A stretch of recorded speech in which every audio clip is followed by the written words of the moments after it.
Welcome to the Theoretical Neuroscience Podcast. I am the host, GNWT. While science has given answers to many of our questions about nature, there are still some exciting puzzles left for us to figure out. In cosmology, we don't know what the dark matter or dark energy are, or why there was a Big Bang 13.8 billion years ago. And we don't know whether we are alone in the universe or not. We also don't know how life started. What was the sequence of chemical reactions that made the dead Earth come alive 3.5 to 4 billion years ago? And we don't yet have a theory for quantum gravity. That is a theory that combines Einstein's theory of gravity with the quantum field theory describing the fundamental particles. But the biggest puzzle of all, at least I think so, is closer to home. How can it feel like something to be me? How can the collection of atoms that constitutes me become conscious of itself? The brain seems to have something to do with it, so I would say that neuroscientists are privileged to have the biggest puzzle of all within our own scientific field. The word consciousness is used differently by different people. Here I think of it as the bare experience of being, sometimes referred to as phenomenal consciousness or sentience. For me, the puzzle of consciousness is well described through the distinction made by the philosopher David Chalmers between the so-called easy and hard problems of consciousness. The easy problem is figuring out the mechanisms underlying conscious feelings and behavior. That is consciousness described from a third-person perspective, as is typically taken in science. The hard problem addresses why subjective experience, what it feels like to be conscious, exists at all. The easy problem is not easy at all. It is only called easy because it seems easier than the hard problem. There are numerous theories of consciousness, both addressing the easy and the hard problems. Personally, I don't have any kind of overview over all the different theories, but for me, two questions stand out. One is about functionalism. People subscribing to the functionalist view seem to believe that if we are able to reproduce the information flow in our brain in an advanced computer, the computer would become conscious. This is the hope for humans who would like to eventually be able to upload their brains to computers to live conscious lives in there. Non-functionalists believe that the physical substrate is key for consciousness, and that you maybe need something along the lines of biological brains to be able to feel anything, that is, to be conscious. The other standout question to me is whether the present laws of physics are sufficient to account for consciousness. Do we need something in addition to explain this phenomenon? The private nature of consciousness makes it difficult to distinguish between candidate theories through experiments. But this spring, a paper was published in the journal Nature about the so-called adversarial collaboration, where two well-known theories for consciousness were pitted against each other: the Global Neuronal Workspace Theory and Integrated Information Theory. In this collaboration, proponents for both theories first came together to agree on a set of experiments that could test the two theories against each other, and next the prescribed experiments were done by researchers without any prior favorite theories, that is, without any skin in the game. The guest of today's podcast, Christoph Koch, is a proponent and developer of one of the two theories, the Integrated Information Theory.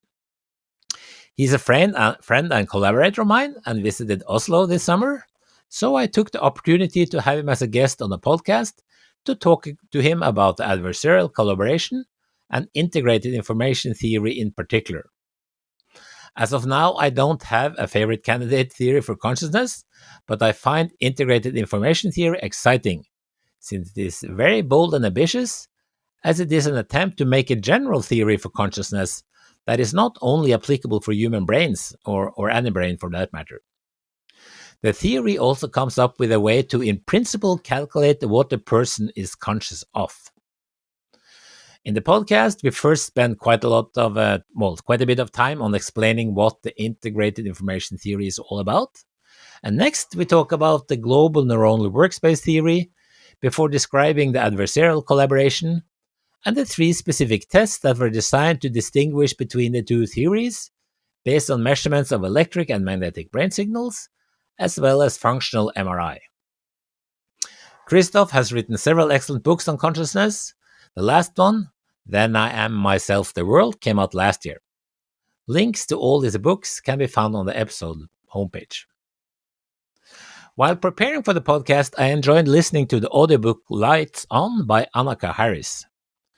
In this audiobook, or audio documentary really, she explores consciousness from different perspectives, talking to several scientists and philosophers who have thought about the problem.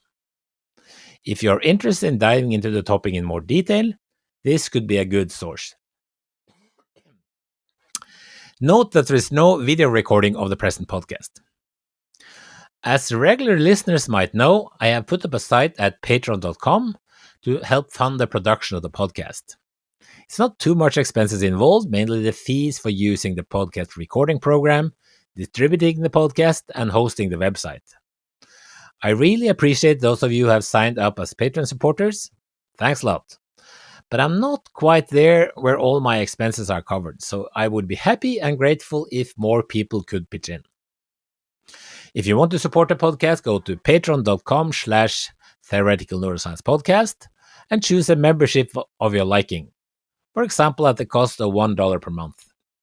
As a member, you will get access to a video version of the podcast recordings, as well as transcripts of each episode. And note that there is a 7-day free trial period when you sign up. I also have a YouTube channel called Theoretical Neuroscience Podcast, where you also can watch the videos. As mentioned, I hope that many of you can sign up to become a Patreon supporter to help me fund the production of the podcast, even if you're not too interested in looking at the videos. But I also appreciate all the other listeners, and I hope that all of you can help spread the word about the podcast to other people in the community, on social media or otherwise. Okay, here is Christoph. Okay, so welcome to the Theoretical Neuroscience Podcast, Christoph Koch. Thank you for having me, Gaute. So, this is a podcast on the adversarial testing of two well-known theories for consciousness, the Global Neuronal Workspace Theory and versus the Integrated Information Theory. And you are one of the developers of Integrated Information Theory, or IIT.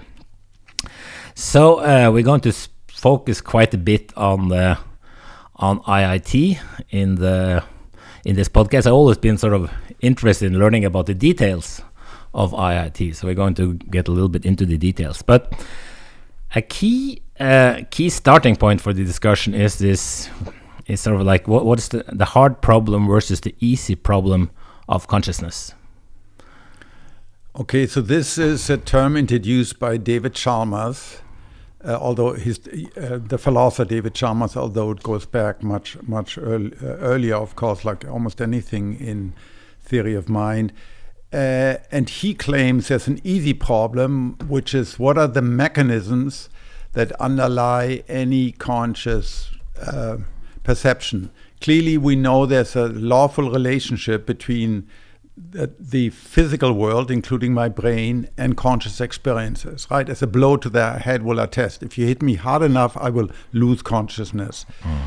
We now know it's the heart. It's not the heart. Most culture believed it was the heart that released to consciousness. I love you with all my heart. In fact, you should say I love you with my hypothalamus or with my prefrontal cortex, whatever the case may be. You're such a romantic, I guess. Romantic reductionist. This melts the hippocampus of your wife, I guess. Yes. But what is the exact nature of this relationship? And he says, well, so we can unravel that. That's good old science. In fact, that's the project I've dedicated much of my life to, discovering what I call that Francis Crick and I call the neuronal correlates of consciousness, the minimal joint conditions in the brain that would give rise to any one conscious experience, like hearing your voice or hearing myself or dreaming about you or imagining this podcast.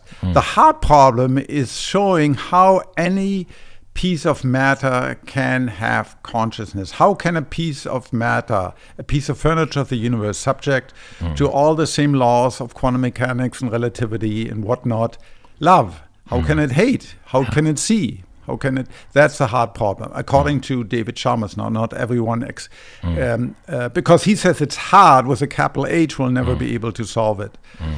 IIT and the easy problem is in practice very, very difficult to do, but it's which he admits. He admits. He said it's easy conceptually because it's just you do what science has always done. You track down, there's conscious experience, and then you track down using all sorts of experiments in people and animals. What are the mechanisms? And you do causal perturbation and all of that. It's very hard. It's going to take us centuries, but conceptually, at least, it shouldn't represent foundational, unbridgeable problem, because he says there will always be this gap, the hard problem. There will always be the gap between, on the one hand, the physical world, and on the other hand, our world of experiences, of loves and pains and pleasures and seeing and hearing and dreading. Excellent. So I guess the maybe we should close. Can you just go and close the door? So maybe we can pop it open because it's nice to have a breeze. Yeah, that's true. Now, Christoph, we are doing this recording in the very warm Oslo. I think it's been like almost like a heat wave after Norwegian standards. So, and Christoph is here visiting his daughter, who we are lucky enough to have as a professor here at the University of Oslo. I'm always happy when foreign talent decides to move to Oslo and to Norway to contribute here. But anyway, now, okay, so I think we sorted out the hard problem, the versus easy problem, and one candidate theory is this for again addressing both the easy problem and the hard problem is the integrated information theory, or would you say so? Or so IIT, I'm just going to refer to as Integrated Information Theory of Consciousness as IIT. IIT bypasses this because unlike most theories, including its main competitor today, Global Neuronal Workspace Theory, they start out with the brain or with the mind. They take that as a given, particularly the brain, and then they try to squeeze the wine of consciousness out of the water of the brain by really squeezing very hard and saying, well, whenever you get into global work, whenever you access the global workspace is conscious, or whenever there are 40 hertz oscillations, or whenever you access layer 5 pyramidal cells, that's conscious. But of course, that always raises the question, and this was also the challenge when Francis Crick and I first started to work on this back in the early 90s of the last millennia, we proposed famously this idea that 40 hertz oscillations, in other words, oscillation in the 40 hertz gamma band frequency in animals or people is associated with consciousness. Now, this wasn't a theory. It was purely a hypothesis, and empirically it seems to be true that whenever there are these 40 hertz oscillations, the animal appears to be conscious, or the person appears to be conscious. But this was really a suggestion for a solution for the easy problem. It was a working hypothesis, not a theory. Okay, but of course it raises a profound question that gets back to the hard problem: why 40? Why not 42 or 38? What's magic about 40? Yeah. And you can say that about any possible solution. You can say, okay, prefrontal cortex. Where's the difference between prefrontal cortex and the cerebellum? Or global workspace. Well, what is it about the broadcasting of the global that makes it conscious? IIT bypasses all of that. It starts out with this sort of, you can think of it as basic assumption or zeroth axiom: consciousness exists. So it starts with consciousness first and foremost. It's called a consciousness first theory.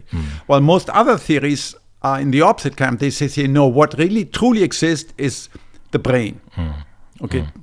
The brain exists, and then the challenge is, how can we get the brain to exude consciousness? And that will always ultimately hit this boundary of the hard problem.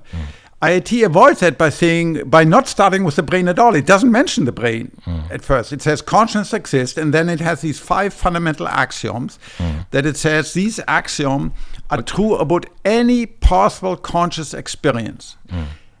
Any conscious experience exists for itself. This is probably the key axiom. Exists for itself. What does it mean by that? Well, when I hear myself, or I have toothache, let's just stay with the toothache. Okay, I have this terrible toothache. Okay, it's pounding away. It can be very, very bad. And again, I want to remind the audience, pain can be pure pain can be so bad that if you have chronic pain, people will commit suicide. For example, when you have cancer pain, to avoid it. It is so bad, okay? It is pure consciousness. There isn't a lot of computation going on, right? It's not a very sophisticated computation if you think about it from a computational point of view. But it has this god-awful quality associated with it that some philosophers refer to qualia. Okay, it feels like something, in the famous words of the American philosopher Thomas Nagel, to be a system that's conscious. In particular, it feels like something to have pain. So IIT says, well, it exists for itself. In other words, it doesn't require an external observer to be in a state. If I'm the only living person, I'm still in pain.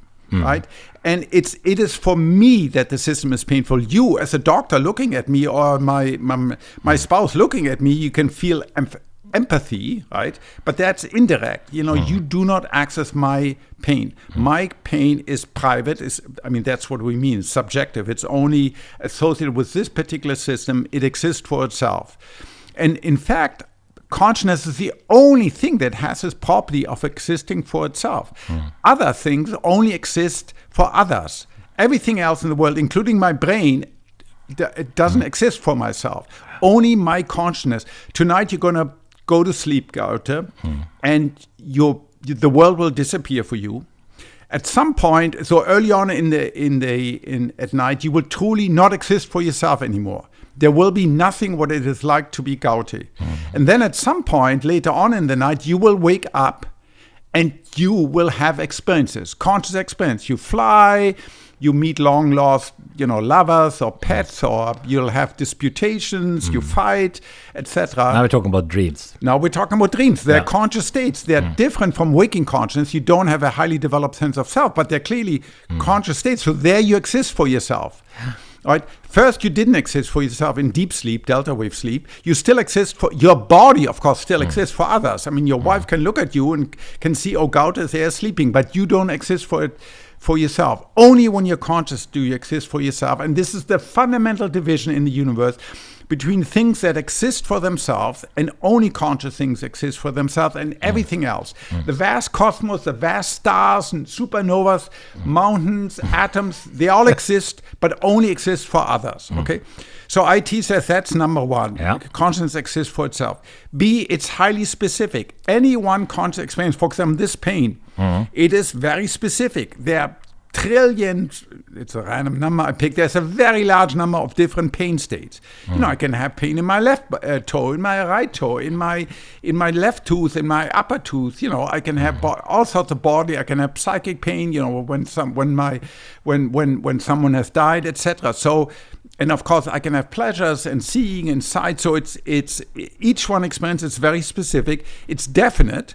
It is the way it is, unlike, for example, a quantum mechanical system that can be in a superposition of different states, right?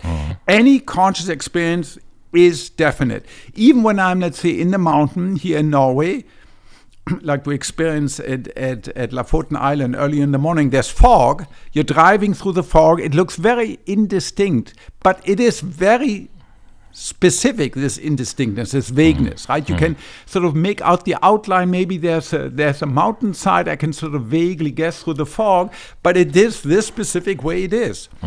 It's unitary, so it's not just a composition. So right now I'm looking at you. I'm sitting in your home here, the microphone in front of me. It's not that I'm having a left experience in my left field and in my right field, and then I also feel the back of the chair pushing against my back. No, I have a single integrated, holistic, one experience that has different components. And lastly, indeed, every conscious experience is structured.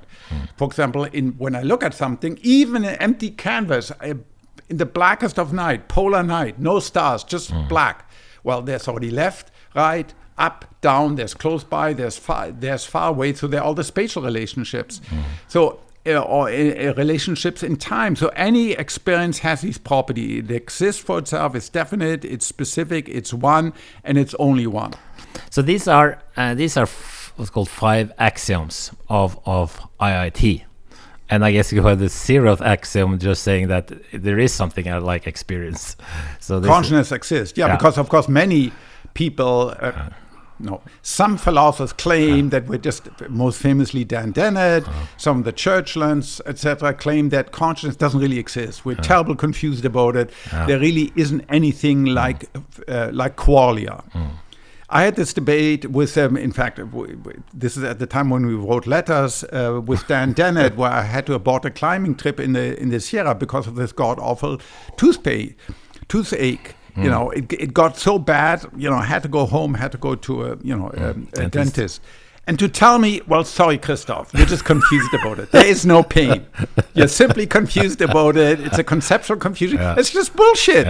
And we have to call out philosophers when they tell us this, when they're trying to gaslight us in modern terms. They try to so many philosophers try to cancel consciousness because it doesn't fit into their simplistic materialist physicalist worldview. They try to cancel it by saying, oh, it's very complicated, but in the final analysis it doesn't really exist. And then they gaslight you into believing that you don't really love, you don't really hate. You claim you love and hate and have pain, but in reality there's nothing there to be explained. Move on, folks. There's nothing to see here. Move on. So, I mean, so this goes back, I guess, this idea that there is actually, in some sense, the existence and consciousness is the most fundamental. That goes back to Descartes, for example. No, I would say Leibniz. A little bit earlier. You're a little bit German chauvinist here? No. No? No. Of course not. I think, I went to a school called René Descartes, right? Okay. My baccalaureate is from Lycée Descartes, okay? No. I think Descartes is one of the greatest scientists and philosophers ever, but that really goes back to the monads, the teaching of Leibniz, the co-inventor of calculus and computers and binary numbers and things like that, and the first computer ever built. Who has sort of a similar position, starting out with consciousness. René Descartes, is justly famous for cleaving off, saying, well, there are really two problems that we need to study. There is the problem, there are two sorts of stuff, right? There's physical stuff, and then there's mental stuff, cognitive stuff, res cogitans.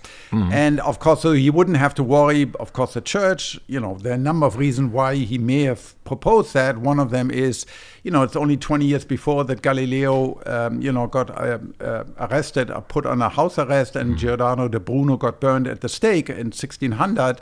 So you had to be very careful, even when you lived in Holland, to not offend the sensibilities of the religious sensibilities of people.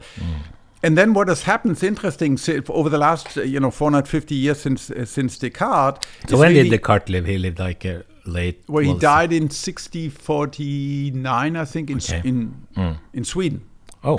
Probably from a cold, influenza. He published in 1610s, 20s, and 30s, and when he lived in outside Utrecht in Holland. So that's about 400, some 400 years ago. And when was Leibniz? He was the same time as Newton, right? So he was a little bit later. No, a little bit.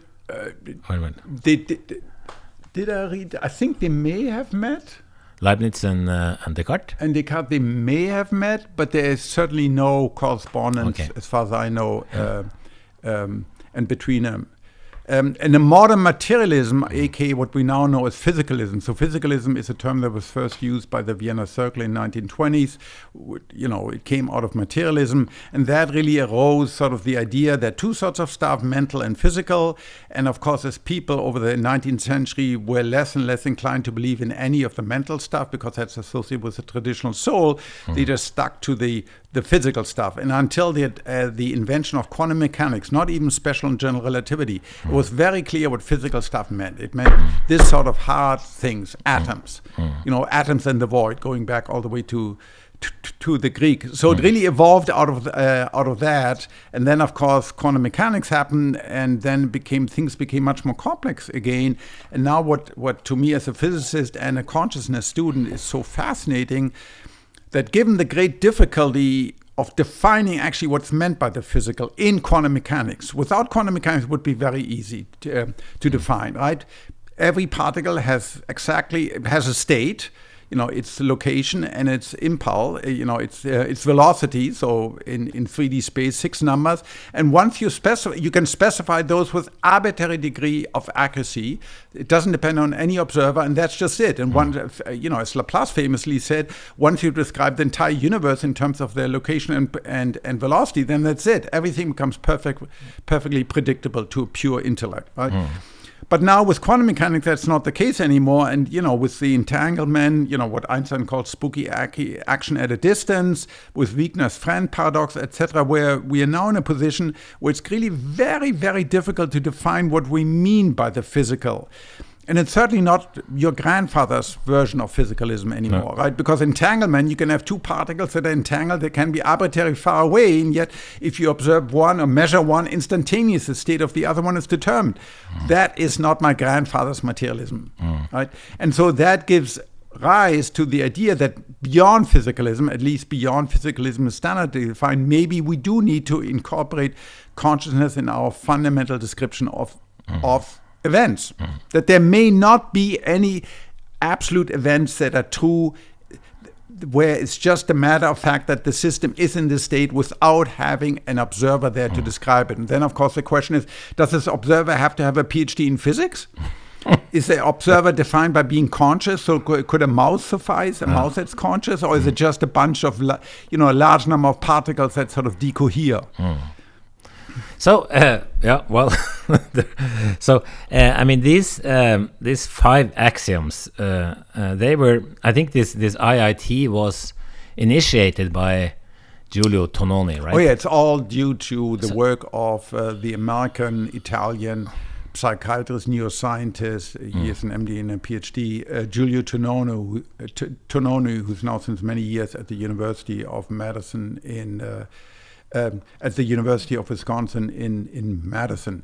He's a little bit like, if you've ever read Hermann Hesse, The Glass Pearl Game. He's a little bit like the Magister Ludi. Tell about Magister Ludi. Well, you have to be there. The Glass Bead Game by Hermann Hesse. Yeah. So he's really the central inventor, and he keeps on revising it and updating it, and it's really in work. So I've worked. So this was he developed. Yeah. So he developed this in the 80s, 90s, or started it, or it's been. Well, I think the first paper goes back to the very late 80s or very early 90s. Yeah, but so there's been a sequence of developments called IIT. Well, first it was IIT. Now in hindsight, IIT 1.0, 2.0, 3.0, 4.0, a series of refinement. So we're now at IIT 4.0. He came up with these axioms, and are they sort of I think I was out on the IIT Wikipedia. It's a nice Wikipedia page, or Wikipedia IIT or something, and say that these are sort of irrefutable. Yeah, because the claim is, they're like any other axiom, they're complete. So there's no additional, that's a claim. It's difficult to prove that there are no other aspects of consciousness that are true for every one conscious experience. Okay. For instance, you might say, well, every experience takes place in time, right? We always experience time. Technically speaking, we don't experience time, although people say that we experience the passage of time, right? You don't have an absolute measure of time. All you know, okay, this is very slow, I'm bored, or this happens very quickly, right? And of course, this is subject to our own state of arousal. How fast we experience passage of time. But then we know through our own experience, or through reading the literature, that there are states in which the passage of time has stopped, in which time has really, this river of time that William James always talks about, has been suspended. Right? For example, during a mystical experience, or during states of flow, when you're intensely engaged in some activity, you might not experience passage of time at all anymore.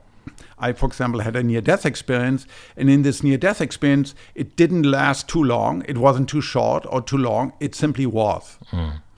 Okay, so that says, well, there are at least these special states that don't have experience of passage of time.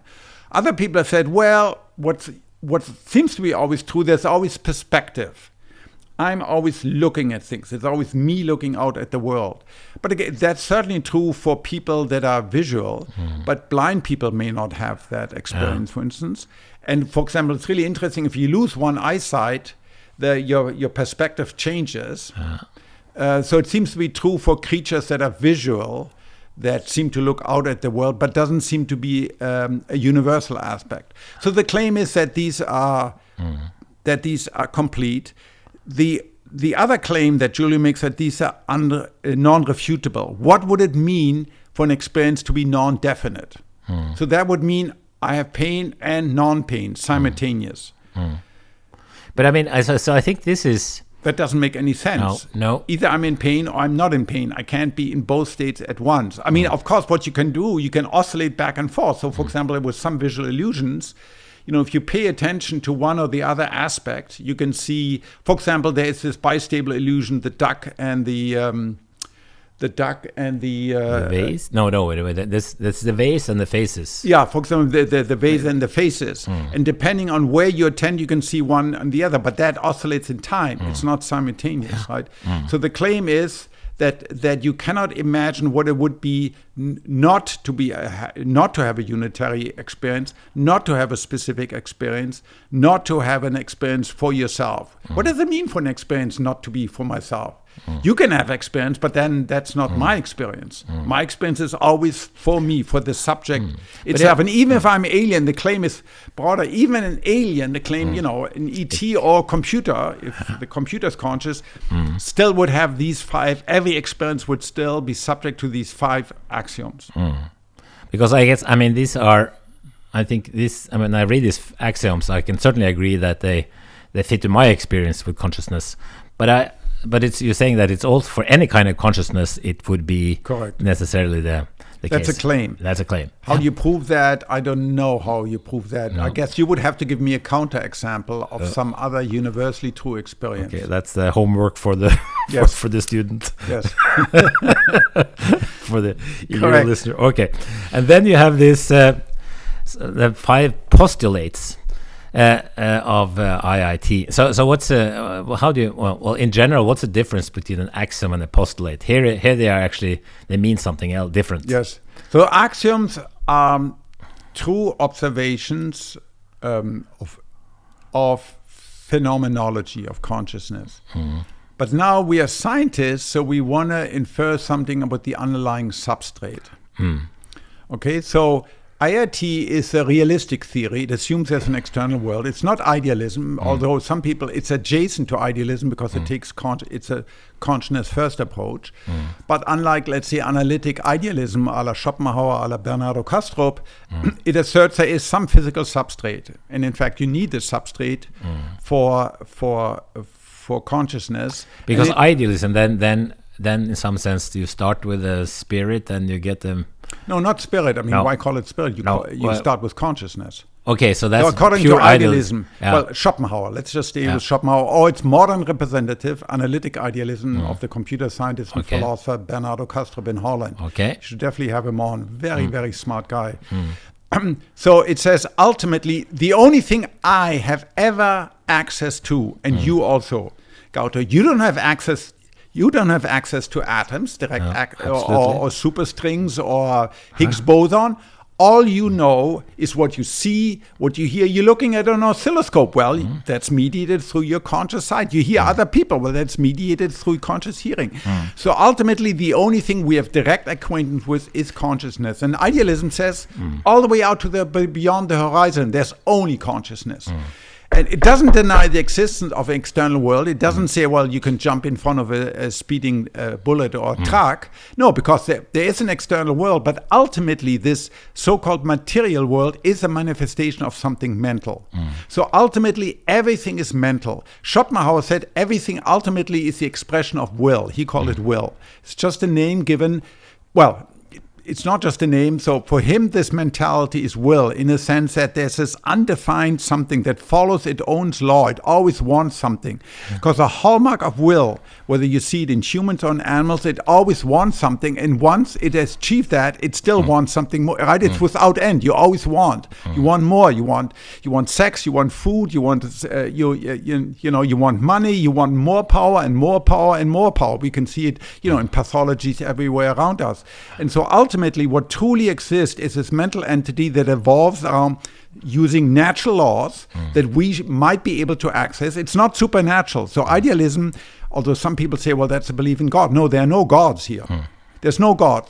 It's just a thing, a mental thing that evolves, and it manifests itself in the material world, and it manifests itself in individual consciousness. And the challenge of idealism, and all these different isms have their own particular problem, the challenge of idealism is to explain why, if there's only one consciousness, well, usually I don't access that consciousness. I only access my own consciousness. In particular, I don't access your consciousness. Nope. So there are these dissociative boundaries that sometimes may become opaque, let's say during a mystical experience when you feel, I've also had a mystical experience where I felt suddenly I am one with the universe.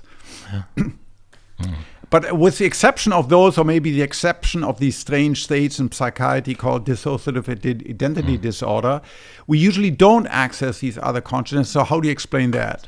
So that would be idealism. Yeah. IIT says, no, there is a substrate. And now it asks, what does the nature of that substrate have to be in order to obey those axioms? And it doesn't make any claim that the substrate has to be physical atoms. All it says, I have to be able to observe the substrate and make a difference to it. In other words, I can causally intervene. So let's take a brain. But it had to be something material, right? Well, it wants to avoid. Okay. What do you mean by material? Quantum interactions material or not? Yeah, well. Is pure energy, is dark matter, okay? Yeah. Our colleagues, they claim 95% of everything is something no one has ever observed, but I mean, purely inferred, dark energy and dark matter. True. Well, but we believe that it's actually matter, right? It's it seems to interact gravitational, but we can't see it. No, okay. But anyway, so let's assume. Well, I'm okay. So all IIT says, maybe it's dark matter. All IIT says you can observe it somehow. In this case, through gravitational interaction, or in the brain, you can observe it in a microscope, and you can manipulate it by putting drugs on or electric fields, and then you can make a manipulation and observe it. That's all it claims. It doesn't make any deep claims about how real that substrate is. But in the context of the brain, we think of it as neurons, right? Yeah, I mean, the intuition is ultimately IIT gives a precise answer to what scale is it. Is it subatomic? Is it suborganelle? Is it organelles? Is it single neurons? Is it group of neurons? Is it columns? Those are all questions that have to be answered. IIT, of course, famously says, and I will unpack this, it is at the scale which maximizes the intrinsic causal power of the system. That's where, at that level, that's a relevant level to understand consciousness. Okay, so then we can at least sort of start with just like as a pedagogical help to think of it as neurons, and just for now. So just I think IIT does it. It thinks about neurons, the firing of neurons probably at the scale of 100 or 200 milliseconds. So now, what is start with so what does it mean that one neuron has causal power over another neuron? Just start there. Well, okay, so you translate the Zeros axiom, consciousness exists, into what truly exists as causal power. This goes back to an observation by Plato in one of his Socratic dialogue, and he interacts with a stranger from called the Eleatic stranger, probably Parmenides, and ask him, well, what truly exists? And the stranger says, only what can cause. Okay, so if you think about it, how do we know anything exists? Well, because we can measure it, we can interact with it in some way. All right, so that's why most of us don't think Santa Claus exists. Of course, if you believe in Santa Claus or Jesus Christ or whatever, you will, because you believe, or in, let's say, the fiction of, things like Norway. Right? To what extent does Norway exist? Right? Well, it exists in the sense that people believe there is a thing called Norway, and it has causal power. It can tax, and in the U.S. it can, it can start wars and things like that. But we think matter exists or neurons exist because we can observe them, we can poke them, and they can make and take a difference. What we mean. So IIT says for something to exist, it has to take a difference and make a difference. So it has to be influenced by something outside of it and make a difference. Okay, so in principle, you have a system like neurons, also like transistors. The theory itself is completely agnostic to its substrate. You have a mechanism, okay, where you have, you have different states. This mechanism can be in different states. So let's think of a bunch of neurons that are wired up, like in the retina or in cortex, whatever. In a particular state, you have a transition probability matrix, right? The TPM, transition probability matrix, completely describes the system, right? There's nothing. It may be deterministic, as in most examples, because it's easier to compute, or it may be stochastic, but this is the complete description of the system as we know it, right? And you have some initial system and the TPM, and that fully describes the system. So from the system, you can compute the difference it makes to itself in its next step. So the Zerius axiom translated into postulate says ultimately existence is about causal power. Okay, that's its notion of existence. So what's remarkable about IIT, for better or worse, it's very explicit in its assumptions. What exists, what doesn't exist, right? So you only exist to the extent that you can make and take a difference. That's defined mathematically using the calculus of transition probability matrix, in particular norms.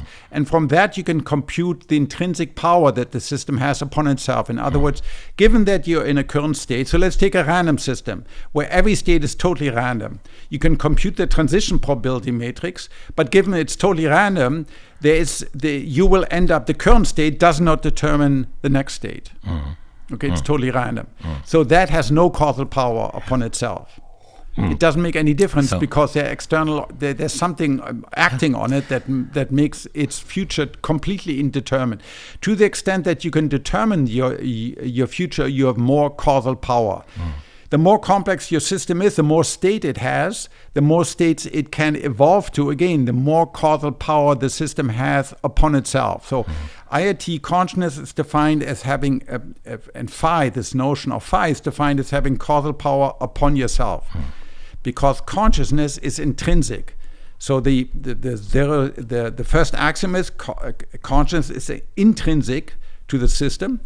And so it translates that in that causal power has to be intrinsic to the system, not extrinsic. Because causal power in itself, that could be extrinsic or intrinsic. Anything, right? And it's like this. If I lose this cup, I'm now holding your cup here. My beautiful theoretical neuroscience cup. If I drop it, the causal power of gravity is such it'll attract it to the floor and it'll shatter. That's causal power, no question about it. But it's external. It's extrinsic causal power, and of course the brain is subject to extrinsic causal power, right? To heat and electric fields and all of that, no question. But like any other mechanism, it may have some intrinsic causal power. In fact, it has considerable, because it's a very complex organ, and most of the time its evolution follows its own laws, subject to external constraint, right? So you can lie in bed all night and you're unable to sleep, and your brain evolves through these various cognitive states. So it's very, very complex. It has a causal power to make and take a difference. Can you imagine this is in this IIT, this is a postulate of how this sort of intrinsic existence, how that happens and how it gives rise to consciousness. But you could probably also imagine other thing that is causal self power on itself to fulfill this first axiom of intrinsic existence. Yeah, many other systems, for example, a whirlpool or the solar corona, probably, I assume it's a mechanism, it's very complicated, it's very nonlinear. Also, so that's why, to be conscious, you really have to have all these 5 axioms. Yeah, okay. So the first one's intrinsic, the next one is specific. That means, okay, you're in a specific state and you identify you're in a state, whatever the state is at time 0, you came from a particular state in the past and you're going to a particular state in the future. So you associate, you can compute explicitly using the TPM and the metric. You can explicitly compute the causes of this particular state, or the range of causes, each one associated with some probability, and you can predict its future again with, if it's a probabilistic system with various probabilities. It's definite, which means it has it's in a definite state, So it's not in a superposition of different states. It's in a definite state, which means it has borders, and very counterintuitive. That means there's certain elements of the substrate that are in this particular conscious entity. It's called the complex, and there are many other neurons that are associated with it, that feed into it, that are not part of this, because it is very definite. It's not that I'm conscious simultaneously of different levels, that I'm conscious of a microsecond and I'm conscious of things happening at the millisecond and the 100 millisecond. Whatever I'm conscious of, that is what the substrate has to sort of represent, to use representational language that typically IIT eschews. And so it says that you have this metric called this causal power. You look for the maximum, and you look for the maximum, this is the definiteness axiom, over all possible subsets and supersets and parasets. So I'm looking at this mechanism, and I'm saying which is most irreducible, because that's really what phi quantifies, the Greek number phi. It's a scalar number. So phi is this kind of, it's like a number that you can sort of compute in principle. It's zero or positive. Yeah. It's perfectly computable. It may be probabilistic. For any kind of network. So it calculates this. Any kind of network. Causal self-interaction or whatever. In one number. So it quantifies the way I think about the irreducibility. When you have a system that actually consists of two independent parts. So let's say I'm a split brain patient, and my entire corpus callosum, all 200 million fibers are cut, right? Leaving now two cortical hemispheres. Of course, I can perfectly well compute the integrated information across those two hemispheres, but it turns out they're simply given by the sum of the individual IIT, because the interaction within is vastly bigger than the interaction across, because I've just cut. Same thing, you and I. Why are you and I not? Some people claim there's group consciousness. There is this Gaute Christoph Über consciousness that's different from you and different from I. But IIT says no. If I look at the integrated information within my brain, clearly we exchange some information. It may even be causal. I ask you a question, you reply, and vice versa. But that integrated information is totally dwarfed by the integrated information within my cortex and within your cortex. So this is a maximum in my head. You have a maximum in your brain, and there doesn't exist an additional tiny phi. So it says it's only ever the maximum that exists so it means that for itself. If you have two systems that, like you and me, who are both conscious, like the total phi of the phi max, or this of us two together, is not the sum of the two or anything. It actually is probably no, smaller. It's highly nonlinear. No, so that's exactly the part. It's smaller. It's Even probably smaller than me and you individually. Yes. Yeah. So this addresses the question, for example, of a beehive or an anthill. Right? Doug Hofstadter goes into this in the Gödel-Escher-Bach. The anthill or the beehive would not be conscious if phi within the brain of a bee, which is roughly 1 million neurons, right? It's very complex, 10 times denser than cortical circuit.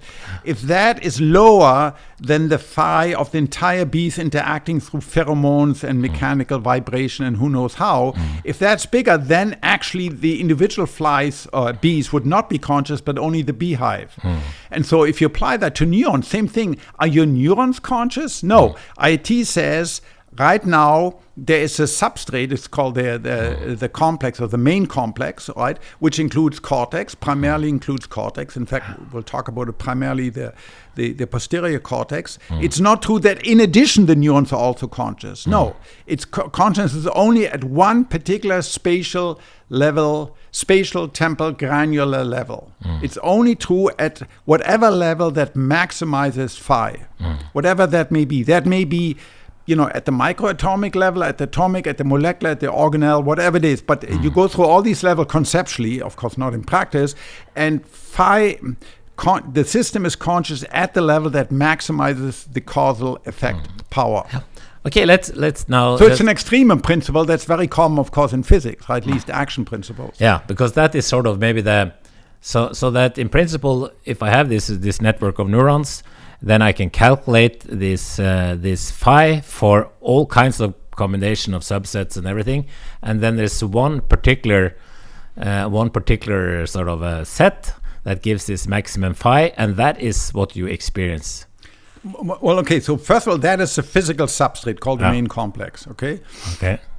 And now what you actually experience, because phi is a number, it doesn't tell me about qualities like pain or pleasure. So the claim is of the theory is there's a one-to-one identity relation between subjective properties of my experience, the way my current experience feels, and objective property of the intrinsic causal power and its various subcomponents.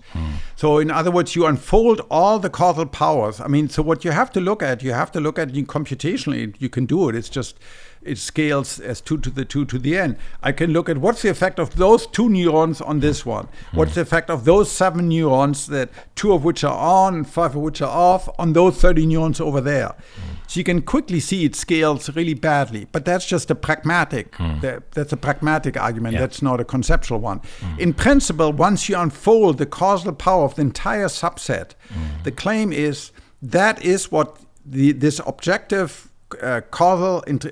collective of intrinsic causal powers is identical to the subjective experience, one-to-one mapping with nothing left over on either side. In other words, there isn't any unexplained, this weird feeling. No, the weird feeling is going to have a parallel in the intrinsic causal structure of that system. That's all there is to explain. But is that's sort of like...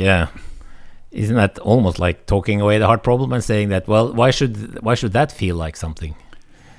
Because ultimately, this is what. Remember, it starts with feeling. It starts with any feeling has to have these 5 properties. That's exactly what we mean by feeling. But when I say I feel, well, that means it exists for me as an experienced subject.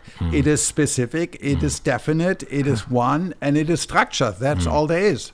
Okay. So exactly. So then now you could ask, why does it have to be this way? Can I imagine different worlds where this doesn't have to be? Yes, just like I can imagine a world in which quantum mechanics isn't true. Right? People do that, but we live in a world. I'm just sort of curious how directly this particular thing that well, I guess it has to do with this. One of the axioms, which is the exclusion, has to be only one experience. So that's why you single out one, and the one with the highest phi. And it has borders. In other words, you have this mechanism, let's take the brain. So the IIT says, counterintuitive, these neurons are in, let's say it's going to be neurons rather than suborganelles. These neurons are in, they constitute my substrate. The other neurons that they are connected to, right? Clearly everything is connected, with high degree of probability, 2 or 3 degrees of freedom. Those other neurons are out. They are not there, provide the boundary condition for the substrate, but they are not the substrate itself. It makes another very counterintuitive prediction, very counterintuitive for a neuroscientist. I take my brain and I poison it using TTX. Okay, so no neurons so what does are firing. TTX do? Just So TTX poisons, blocks sodium channels. And the action It's a pufferfish toxin. So it prevents action potential from propagating. So if I look down at this brain and I do EEG or single neuron recording, no activity.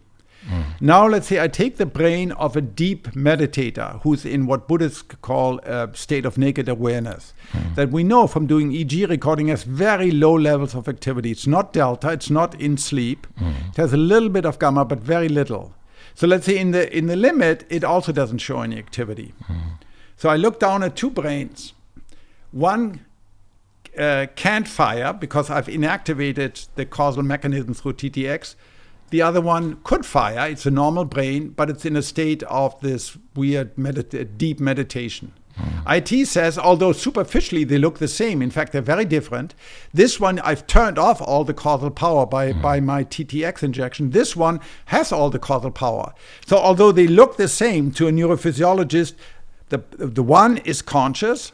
The brain of this person who is in the state of pure awareness or naked awareness is conscious of something.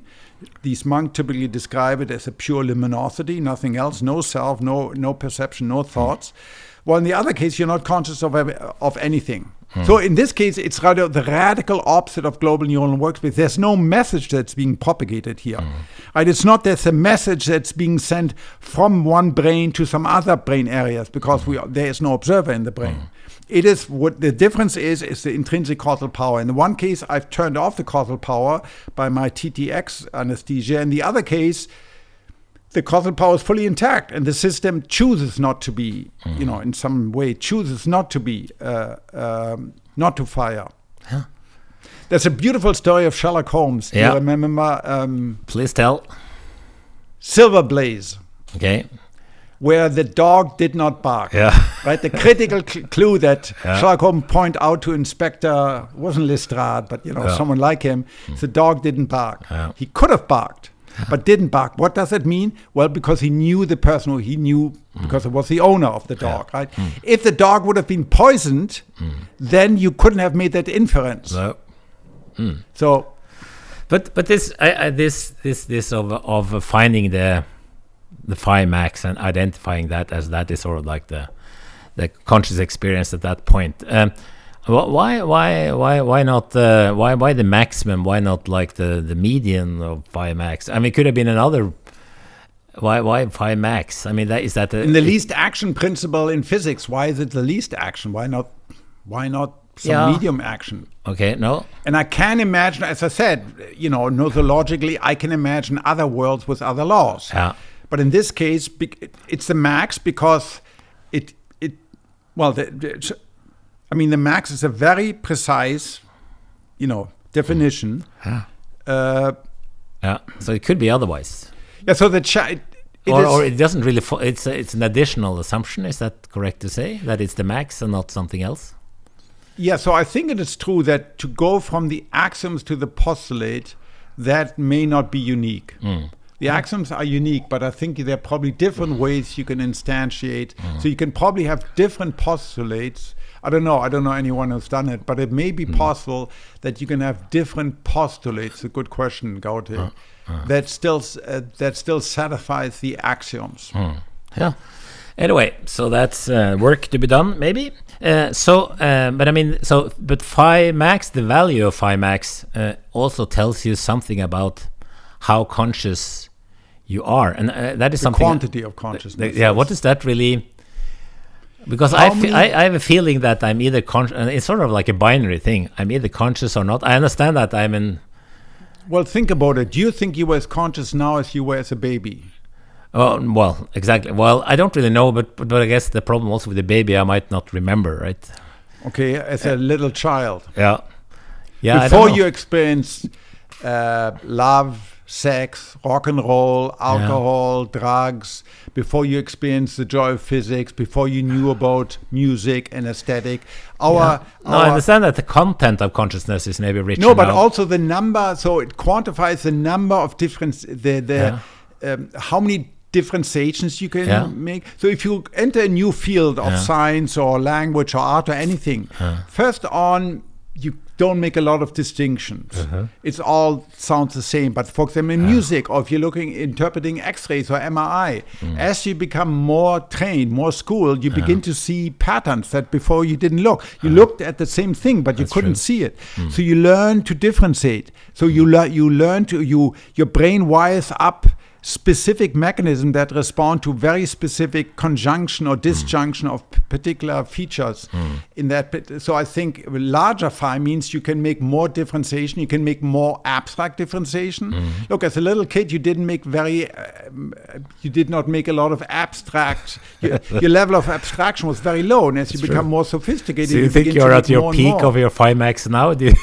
Well, of course, we all like to believe that, but then countervailing pressures are things like, every time you drink, you lose neurons. You lose some phi.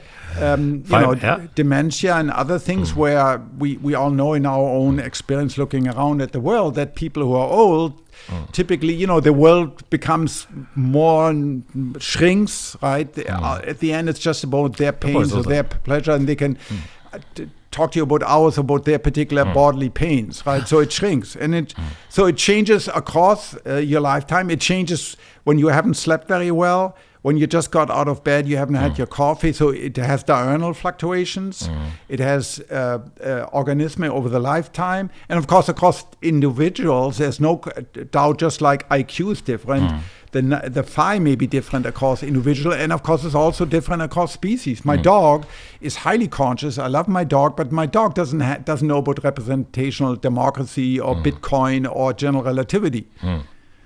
So the point is that, I mean, we always have a phi max. The phi max varies at all time scales, but it always. So when I was under like anesthesia during surgery, where I felt I was just cut out of time, but I still had the phi max, but I probably just didn't. I probably was conscious, but I don't remember it, or was it very low level? Like it wasn't zero, probably this phi. Well, max. that's very difficult to say. It's not clear. Is it so phi? So some people are trying to do. Some mathematicians working with IIT try to get approximations of phi. So as I said, phi in general scales as 2 to the n. So even the calculation of phi. Yeah. So even for 10 neurons, it's 2 to the 2 to the 10. That's 2 to the thousandth. You know, there are only 10 to the 80 particles and photons in the universe. So it's really bad. But if you do that, there appears to be some very steep nonlinearity. So for instance, it may be a huge difference between 1 million and 1 billion neurons, not just 10 to the 3, but 10 to the, 20 or something, some hyper-astronomical. So it may well be that even when you're deep asleep, to take a natural state, or during anesthesia, you still have a tiny, is your phi truly 0? Or is your phi sort of 0.1, but usually it's 10 to the 8. The difference, I think, may not matter, right? In practice, we simply don't know at this point. It is true because the level of consciousness then at 0.1 is so small that it exactly doesn't feel like, in practice, doesn't feel like anything. Exactly. Well, when I wake you up out of a deep sleep, when I wake you early in the night, you say, Gaute, where were you? You say, I wasn't anywhere. I wasn't there. Same thing with anesthesia. You're not there. Were you truly not there in an abstract, in an absolute sense, or were you only there a thousandth of a percent? Difficult to say. Cool. So this is, by the way, practically very important because there are patients where we're not certain that they are conscious, so-called behavioral unresponsive neurological patient, tens of thousands of them, where it now turns out, although by conventional medical criteria, they're unconscious. What it really means, they're unresponsive, and probably up to 1/4, 25% of these people actually do feel like something, but they can't communicate that at the bedside. So then it's important to derive measures. This is something you're working on, right? You even have starting a company. I started a company to try to develop devices that can actually probe for consciousness in patients. At the bedside, and maybe even in the ICU at the bedside. Yes, ICU in the emergency room. Yeah, exactly. Intensive care unit in the emergency room. Yes. So I'll just sort of this what's called the central identity of IIT, saying that any experience is identical to the maximally irreducible cause-effect structure associated with the system in that system. So this thing of being identical, that's sort of that's a very it's a confusing word. I mean, what does it really mean to be identical? Yeah, and people have written, endless, going back to Middle Ages and even before, Scotus Dunn and all these people. It means in IT there's an identity relationship. You can map every aspect of qualia. So and in fact, there's a paper Julius written where they try to do this for space, representation of space, which is very rich, which we don't think much about because it's everywhere. We see it. We never really reflect about it. That even, as I said, a blank canvas has already spatial relationships. And so what explains that? And so you can show that if you try to unfold a very simple network of a couple of neurons that are arranged in a linear having a linear arrangement, you can already unfold spatial relationships. So the claim is that there's a one-to-one mapping between various aspects of intrinsic causal power of this mechanism and every aspect of your phenomenology, of your experience of space, with nothing left over. So there's no, per IIT, there's no feelings that doesn't have a counterpart in the intrinsic causal power, and vice versa. There's nothing in the intrinsic causal power calculus that doesn't show up as feeling. That's really what's meant. So would you say that this is like the major leap of faith in the IIT? It's just, I don't know, faith. It's just, because it doesn't. It arises out of the theory. It arises out of the mapping of the axioms onto the postulates. Okay. Yeah. So it's actually. I just wonder where where the major, well, not like a major leap of whatever of. It's really the axiom, zeroth order axiom, consciousness exists, and the zero order postulate, existence is being is causal power. There's no being without causal power. That is sort of that's where the meat is. Where the rubber hits the road. Exactly. Yes. So, I mean, but okay, so for any kind of conscious, we have like different conscious experiences now. And so we have a different phi max. It's sort of unclear who has the highest phi max at the moment, but there's not. I mean, if you so each experience has a phi max, but the phi max, a particular number of phi max, can correspond to different experiences. I guess in yes. Principle? In principle, in practice, Yeah, in principle, yes. But then you would maybe actually see that it oscillates between the two if they were really. Yeah, but I mean, in a brain that has 10 to the 9 neurons that are, wired together in, trillions of, in a hyper-astronomical number of different variables.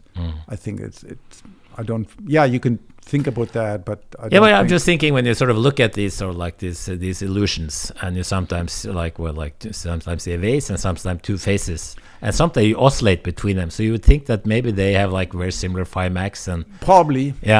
So then they sort of can oscillate, might as well. And there you pay attention to one feature or the other. Yeah, more interesting are other illusions like the dress. They're more interesting because tell about the dress. Yeah, that's a strange. Okay, so the dress was this picture that went viral in 2015. A wedding in Scotland that a woman took a picture of a dress and sent it around, and her friends all disputed, was the color yellow, was the hue white, was it so striped dress, was it golden white or was it blue and black? And if you show this illusion, I typically do that in my lectures, roughly half of people will say it's obviously blue and black. And the other maybe third will say no, it's white and yellow, and then a small subset is unclear about it. And what's striking about it, unlike those other bistable illusions, the vase and the face, people don't typically oscillate. They see it as one, and they see it instantaneous. So they see it, they say, of course, there's no question about it, it's white and gold. So I see it as white and gold. There's no ambiguity. My wife sees it as blue and black. There's no ambiguity about it. So what it reveals to us, which you can go back to transcendental idealism of Kant, that things like color, but not even color, also space and time, are constructs of your mind. And depending on your priors, right? In this case, probably depending on your average background, your average assumption about the average background intensity, is it bright or is it dark? You see it one way or the other, and you cannot help but think about it that way, to perceive it that way. It's not a concept. I'm making this conscious computation. You open your eyes, and 200 milliseconds later, you see it as one or the other. So it's a construct of your mind. But what's true? So it's funny when people ask, well, what's the real color? Well, there isn't real color. What there is are photons of a particular wavelength that strike this complex two-dimensional surface of the dress that are reflected into my cones, that are then transformed into the percept of white, yellow, or blue, black. But there is no objective fact about it. And what's true about color, in this case, is also true about space and time itself. All these are necessary constructs of the brain that are necessary for the brain to be in a mechanism that exists and survives. But they're not absolutely given. This really mirrors Immanuel Kant. So, I mean, one thing that I guess that also has a lot to do with, following your work with Crick and others on the neural correlates, that you have identified what you call the posterior neocortical hot zone for consciousness. Posterior hot zone. A posterior hot zone. So so I guess so what's the story there? How did you end up with the posterior hot zone, where you think that this is where sort of like the main home of consciousness, maybe, or visual consciousness? Yeah. No, for consciousness in general. for most forms of consciousness, certainly for the forms of consciousness that most people study in the lab today, which is vision, which is touch, and which is hearing. So there are two arguments. One is purely theoretical. According to IIT, you can ask, if I have a bunch of, so let's say you give me 100 neurons and a bunch of wires and I want to maximize phi. How do I do that? Well, so it turns out if I have random connection, that typically their phi will be less than if I have very nice topographic connections. Just has to do with the particular topology, with the way the network is wired up. And so once again, there's nothing magic about neurons, about a mechanism, but what constitutes that mechanism really makes a difference for phi. So if you take same number of neurons, but you wire them up topographically, where you have nice neighbor connection, the next nearest neighbor and the next nearest neighbor in all dimension, that maximizes phi as compared to having sort of random access connection. And if you look in the brain, where are sort of these nice topographic, they tend to be in the back of the brain, where you have posterior areas that map, surprisingly or not, space, either visual space or tactile space or auditory space onto the cortical surface. While the front of the brain has fewer topographic connection, because that's the way I think about it, is more random access connectivity, where you can make arbitrary random association. Let's say between the Ides of March and the death of Julius Caesar, right, which are two totally arbitrary facts, but which we can associate, which is very different from the spatial representation early on. So that's number one. Number two, if you look into the literature and you go through clinical literature, when people actually experience loss of conscious experiences like space or time, space or hearing or seeing, or you use electrical stimulation to study what is the neural correlate of, for example, seeing or hearing. It turns out that primarily activates almost uniquely, certainly if you do it for vision, for seeing, for touching, somatosensory, for hearing, auditory, for willful actions, as people have done during surgery, all those domains activate posterior in a causal way, posterior cortex. Furthermore, if you lesion part of posterior cortex, you will have loss of experience of space, or of heard space or felt space or seen space. Well, you can have very large lesion in prefrontal cortex, and people may not be able to be very rational, or they make crazy, they take high risk, or they're unable to do moral reasoning, but they're still conscious. You can stimulate many parts of prefrontal cortex, and typically you will not evoke experiences. Well, if you stimulate, in a neurosurgical context, let's say occipital cortex or temporal parietal or occipital cortex, or Herschel gyrus, you will get auditory experiences, or you will get visual experiences, or you will get tactile experiences. This was, of course, part of the outcome of the adversarial collaboration, where we try to test this in a non-causal way. We're coming to that. But first, before we move on to this other theory, the Global Neuronal Workspace Theory, GNWT. So, what would you say a priori before this study? What was sort of like the empirical evidence for IIT, if people ask you? Well, it explains it makes a number of unusual predictions, as I mentioned, and explains a number of facts. So, for example, cerebellum. Most people agree, if I now have a lesion, let's say I have a tumor in my cerebellum, and it has to be taken out, or people rarely that are born without cerebellum, without a cerebellum, so-called agenesis of the cerebellum, they will have difficulty. They will have deficits. Same thing if my cerebellum has to be removed due to cancer, I might not be able to pinpoint at my nose precisely with my fingers. I'll have difficulty pointing, having my two fingers meet in space, etc. So it's certainly not good for you to lose it.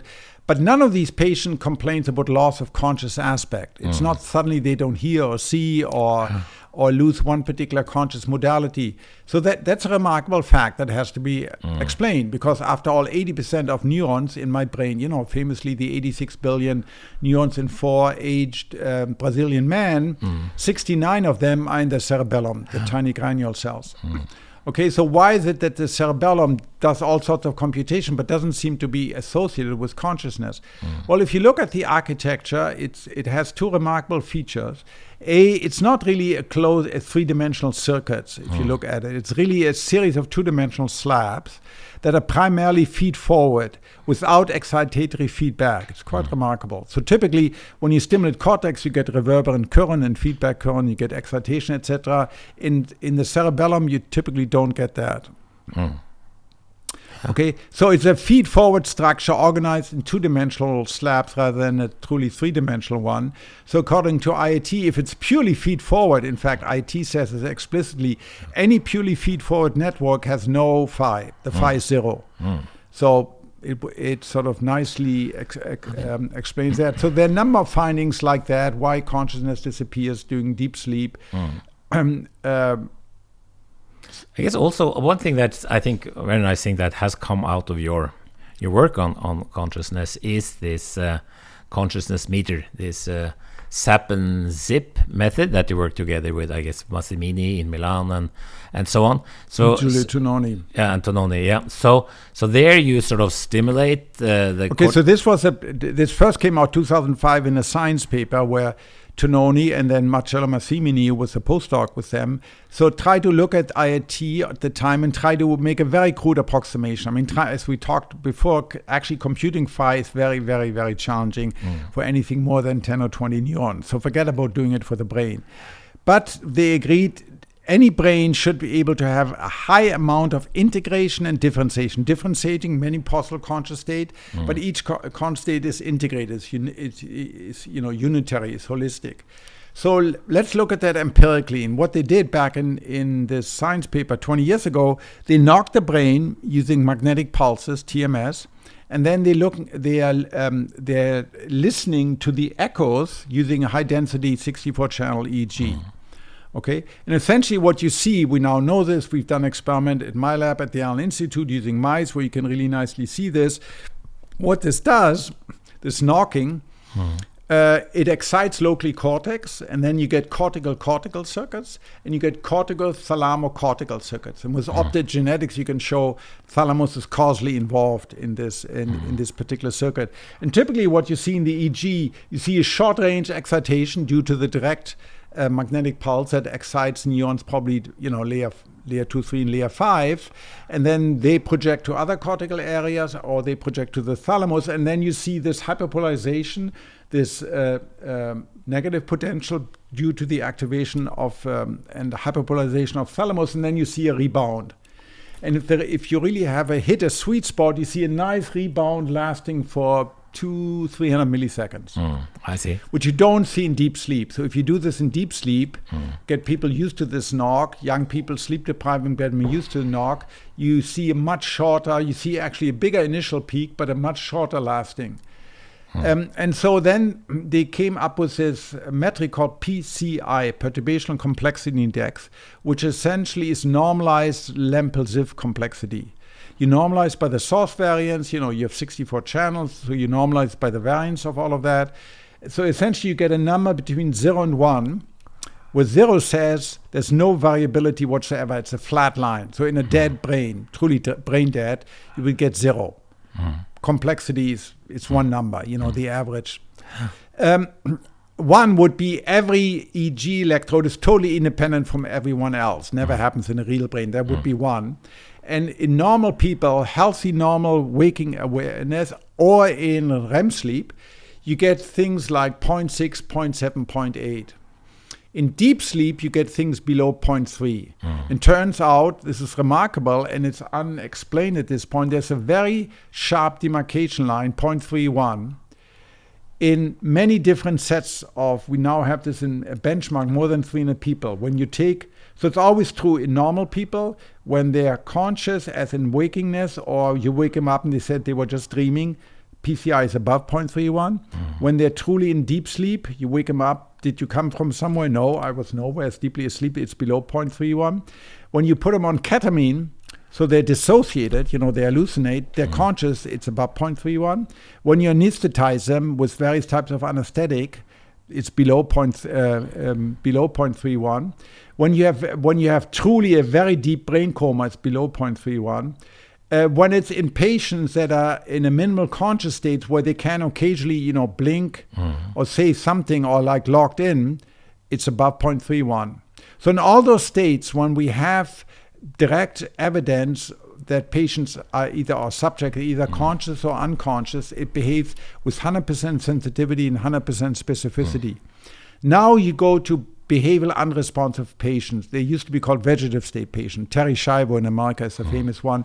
You had a similar case in France here a couple of years ago. A patient who had a bicycle accident who was with open eyes. So typically they have high level of arousal. They have periods where their eyes are open. Occasionally they may they might move, they sort of have reflexes, but they don't orient towards a painful stimulus. If you really, for example, pinch the finger very hard, they don't withdraw it. You ask them, there's no response, etc. So behaviorally, they're unresponsive, which in today's clinic means they're unconscious. That turns out that 20 to 25 of these patients actually have high brain complexity. We now know this. Furthermore, measured by PCI? It's measured by PCI. Yeah. Furthermore, we now know there was this big study published in New England Journal of Medicine last year that hit the New York Times and Wall Street Journal, a study involving 6 centers in Paris, in Cambridge, or in Oxford, in New York, in Boston, where people have where these patients can voluntarily, repeatedly, either by EEG or by fMRI criteria, modulate their brain activity in response to a request to imagine their hand open and their hand closed. So imagine you're one of these patients, your eyes are open, you don't respond to anything, and you tell them, Mr. So-and-so, can you imagine closing your fist for 30 seconds? Close your fist, and now relax your fist, keep it open. And now close your fist again. And then you put them either on an fMRI or EEG, different labs do different things. You can see that in 25% of the cases, people can voluntarily modulate their premotor or cortex activity. So they're unresponsive to an observer at the bedside, but if you do these other things, they seem to have, they seem to be conscious. Yeah. And so we're now trying to develop, there's this company called Intrinsic Powers that's trying to develop this test as a routine way, just like you have an ultrasound or something, as a routine way, because putting a person in a magnetic scanner is very difficult, very costly, very complicated. Also, many normal people, when you ask them to do this, very often they cannot do it because it really requires attention and focus. You really need to, attend to imagining opening my fist and really vividly imagining opening my fist and closing it. And when you don't focus, even normal people will have may not show up as being conscious in this measure. While the TMS EEG test, this zap and zip test, doesn't depend on anything the patient does. So it's independent of the engagement of the patient. He may not be able to hear the instruction because auditory cortex destroyed. He may not be able to attend to this closing and opening your fist because they're so confused or they're demented or something. So it's a very promising technique that now question is, can you do it? It has been demonstrated as a research prototype. Can you move it into the intensive care unit or emergency room unit where a technician can do it for 20 minutes, test, is his patient conscious or not? So, according to IIT, maybe, then you should see a particular strong effect if you do this, a sensitivity to consciousness, if you do it over the posterior cortex. Is that something that you've been looking into, or? That's correct. So we have some anecdotal evidence, it's purely anecdotal at this point, that in some patients we cannot evoke a high PCI from the front, but we've always been able to evoke a high PCI from the back. Okay, now we have talked, like 75 minutes, mainly about IIT, which is cool. But now this is a paper about this adversarial collaboration, and the adversarial theory is to the IIT is the Global Neuronal Workspace Theory. So, but I guess it's so now you should present that, and as you know, following I don't know Gandhi or something, you should present your opponent's point of view even more favorably than your opponent will. Of course, it's not adversarial between people; it's adversarial between theories. That's the main thing, right? So what is the in principle, although in practice one often shades into the other. That's true, yeah. But one should try to also that's sort of our goal, to sort of to focus on the theory or the science, not the people. But anyway, so what is the main idea with the Global Neuronal Workspace Theory, GNWT, as you see? So its key insight, which I think is correct, is that there are lots of local computation in the brain that are unconscious. So for instance, you can show that my eye movements are controlled with a precision that exceeds what I consciously see. Mm-hmm. And I mean, this was already shown 20 and 30 years ago. You can track and you can fixate things that are so fine that you don't consciously see them, but some mechanism, presumably in the brainstem, your oculomotor neurons can keep track of that information. And of course, I mean, this got to be true, the position of my limbs, how I move, how I speak. You know, I have no idea how I speak, but all these words come pouring out and they make sense, right? Mm. So clearly, there are many computation. In fact, I would say the majority of the computation in the brain of that nature, they do their work silently in the absence of any conscious awareness, right? Yeah. You can call this the unconscious. Mm-hmm. Here, just defined not in any Freudian sense as all the stuff that goes on sub rosa without me being conscious aware of it. But the central insight is that whenever I am conscious of things, let's say I suddenly see this glass of water in front of me, then it's in fact this metaphor comes from computer science, the blackboard architecture, right?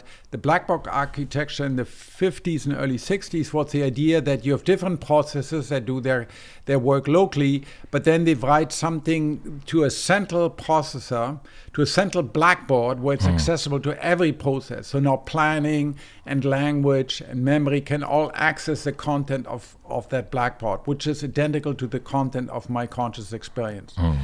Right, so if you think about this central repository of information is like a blackboard. Whenever I'm conscious of, it's written on this blackboard, and now all the different processes can access that.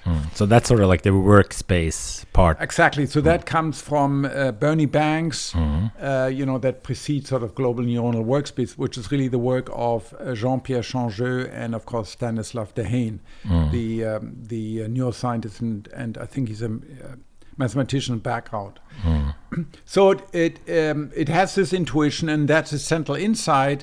And the way this is done, once the information percolates through various parts, let's say in the back of the brain, through the front of the brain, of cortex, really, by brain here I mean cortex, it then accesses what they call the global workspace, which are really a widespread set of pyramidal cells that project back into all the sensory, the visual, the tactile, the auditory cortices.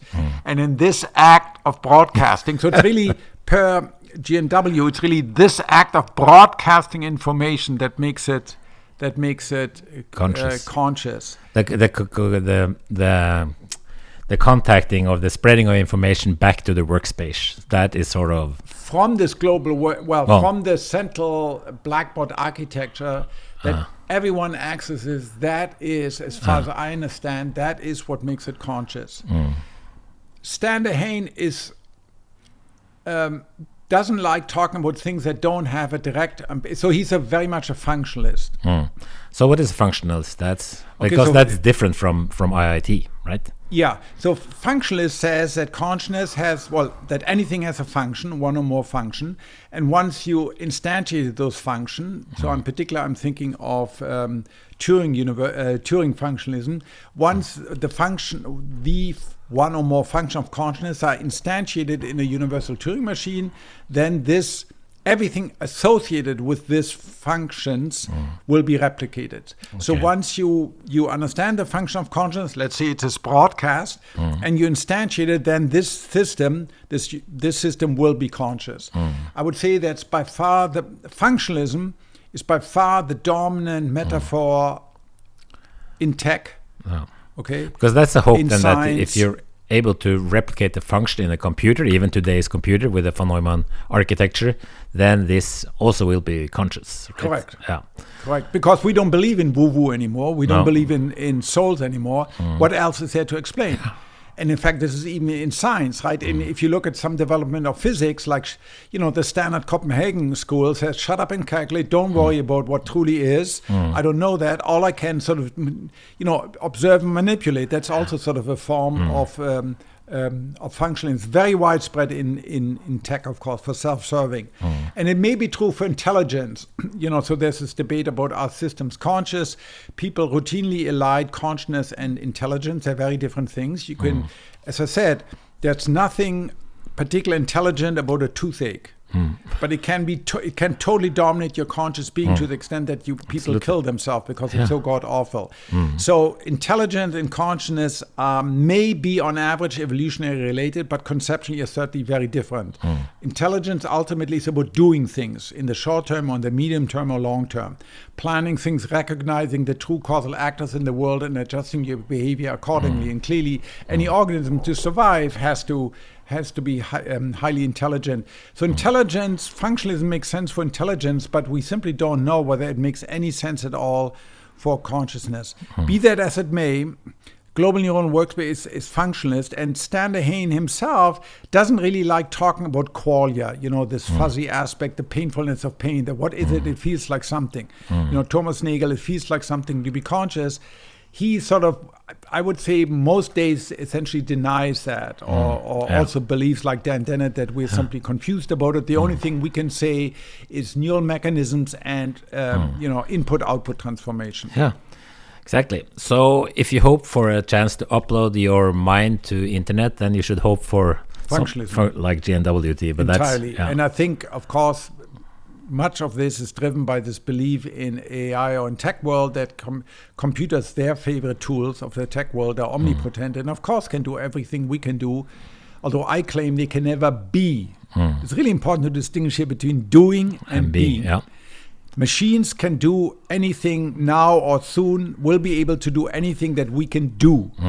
But I believe at least digital machines will never be what we are, which is conscious. Digital machine, and maybe classical digital machine, may be different for, we can talk about that, quantum machines, quantum computers.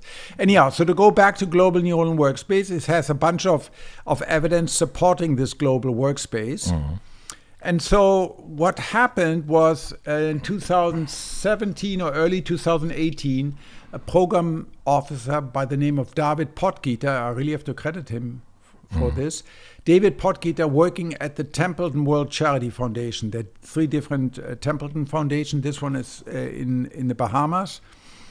And he approached me and said he's very interested in funding consciousness work, but he was struck by the fact that there are different theories of consciousness, of course, and they never refer to each other.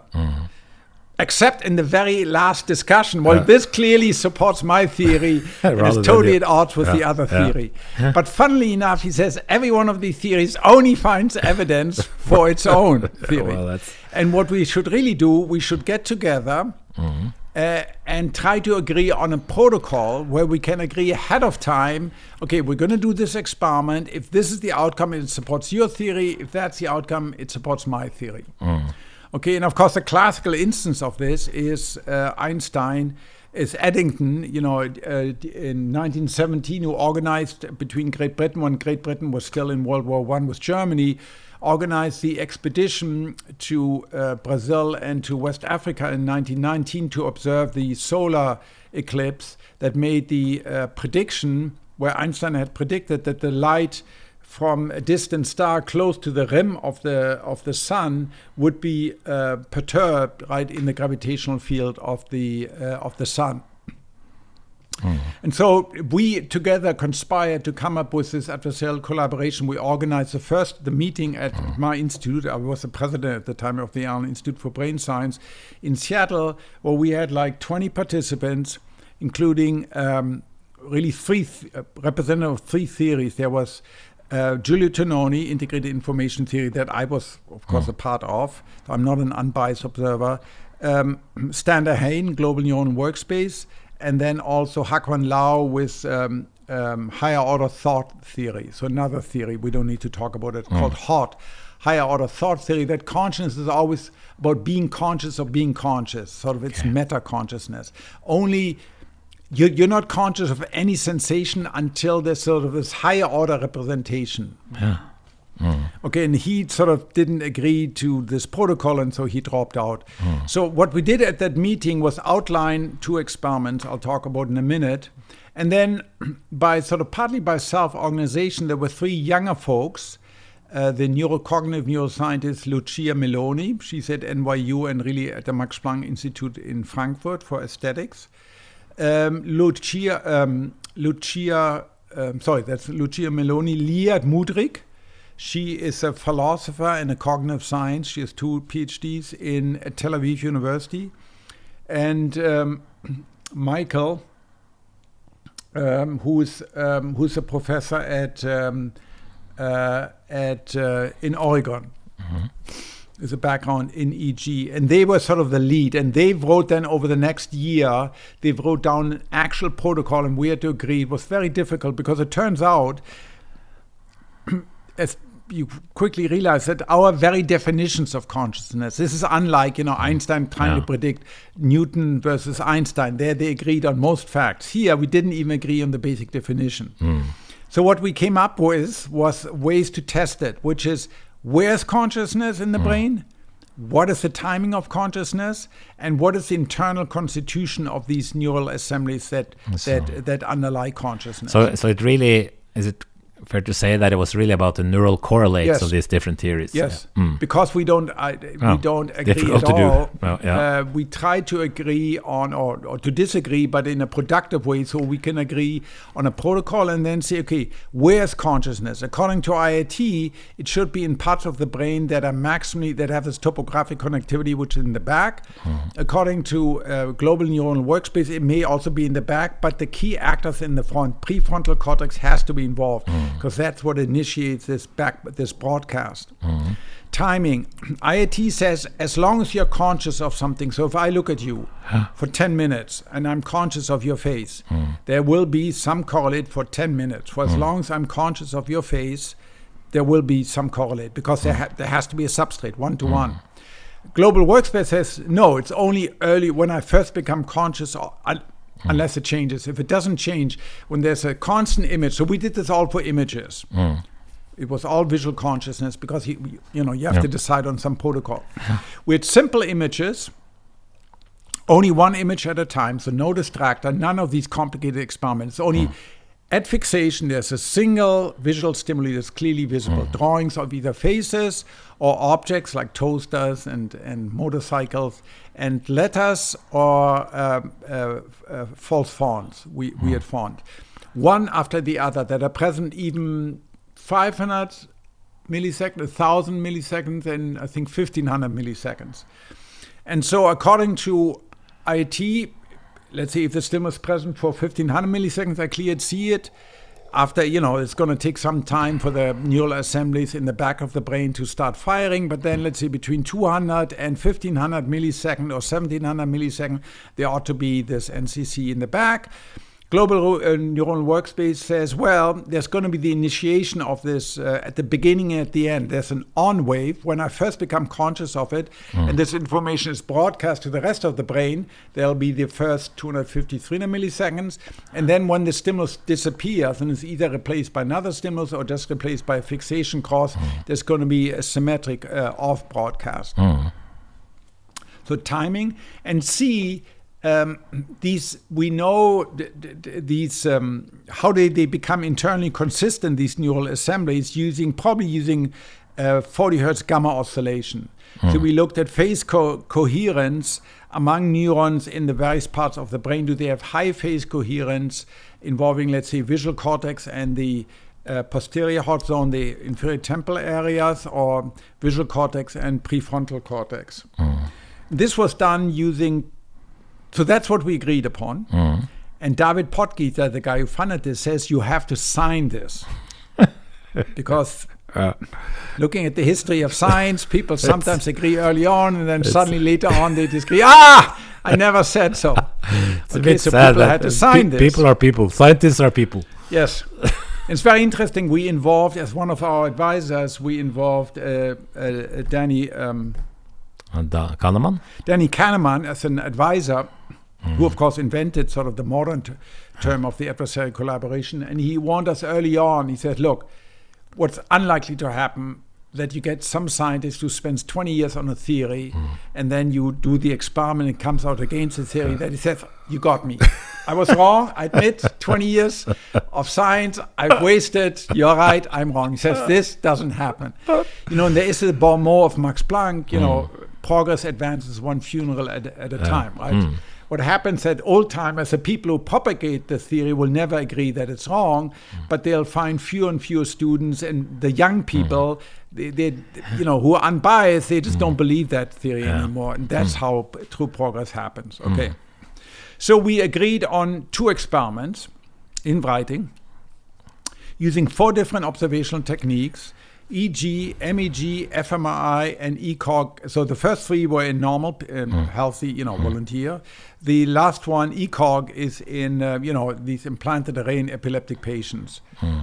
They were actually the best data because, they have high resolution, high signal to noise, but they only I can't remember, 36 or 40 patients. But that was probably also not the whole brain, right? I mean, that you can't cover. The ECOG that's sort of like a part of correct. Yeah, it's always partial. It's typically where the doctors suspect epileptic seizures arise. So that's a limitation, maybe. Which is one key limitation early on, particularly in early visual cortex. There are very few electrodes because typically seizures don't arise in the occipital lobe, which is really a drawback because of the low signal to noise.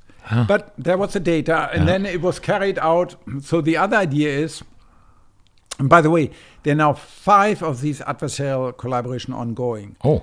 The one we kicked off in 2018, that's the first one. That's the one that was published this summer in Nature. The first experiment were published in Nature, the second experiment will be submitted by the end of the year. There are 4 more adversarial collaboration ongoing. They all started later.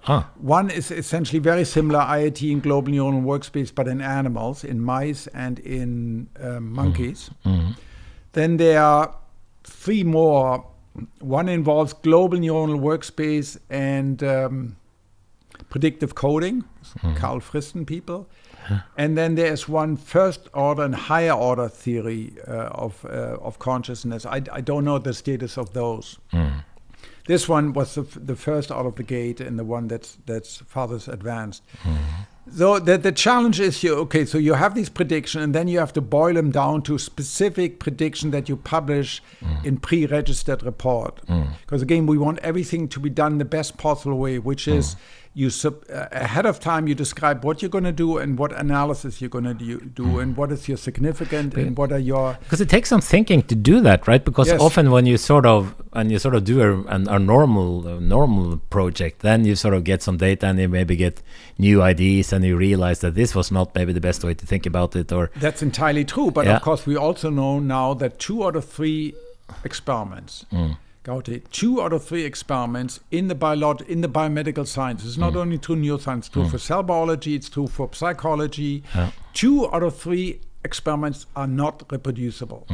And I know, having hung out in industry routinely, if it's just one paper, they typically disregard it because they said, why? Well, things like p-hacking, right? We've all been on thesis where people say, well, I haven't found my finding yet, so I'm just going to run 2 more animals or 2 more experiments, and then suddenly I have a positive finding. No, I'm not going to do any more experiments because I don't want to correct myself out of experiments. It's very commendable, and it should be the gold standard, but it's like it's more challenging. It's more challenging. It's much more challenging. You have to think ahead of time.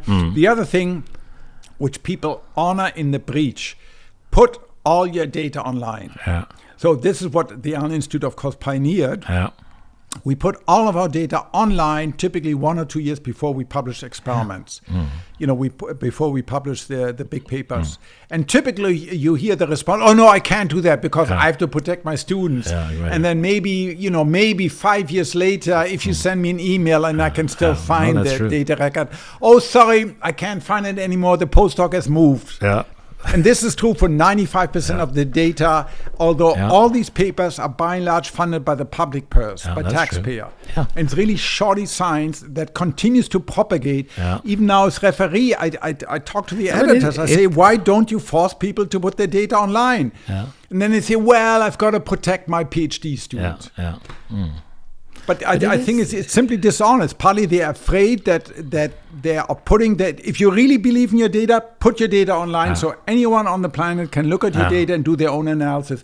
Every figure, so the Allen Institute publishes every figure that we publish. We make the data available so you can totally reproduce the data. So if you don't believe our analysis, fine, do your own analysis. No, but because I often said this when I sort of give talks about neuroscience, saying that the sort of like almost the only data that in practice is available for everyone is funded by a private person. Yes, while it's sort of a little bit paradoxical, while the thing public they often put it in, sort of you promise to do it when they get the grant, but in practice, I just say, it's not so much work to prepare, and so it's it sort of is a culture thing. It has to change in all of the biomedical science. As I said, this is not just true for and partly it is true because of degrees of freedom, right? If you study an electron here, an electron at Stanford linear accelerator is going to be the same, right? But a fly here is not the same as a fly in Stanford, right? It depends on its genetic history, on its particular idiosyncratic history, and what you feed it, on the daily rhythm, all of those things, which is why biology is difficult. And then you sign this protocol. This is what we want to do. Okay, so then you sign and you submit to a repository, Open Science, Open Science Foundation.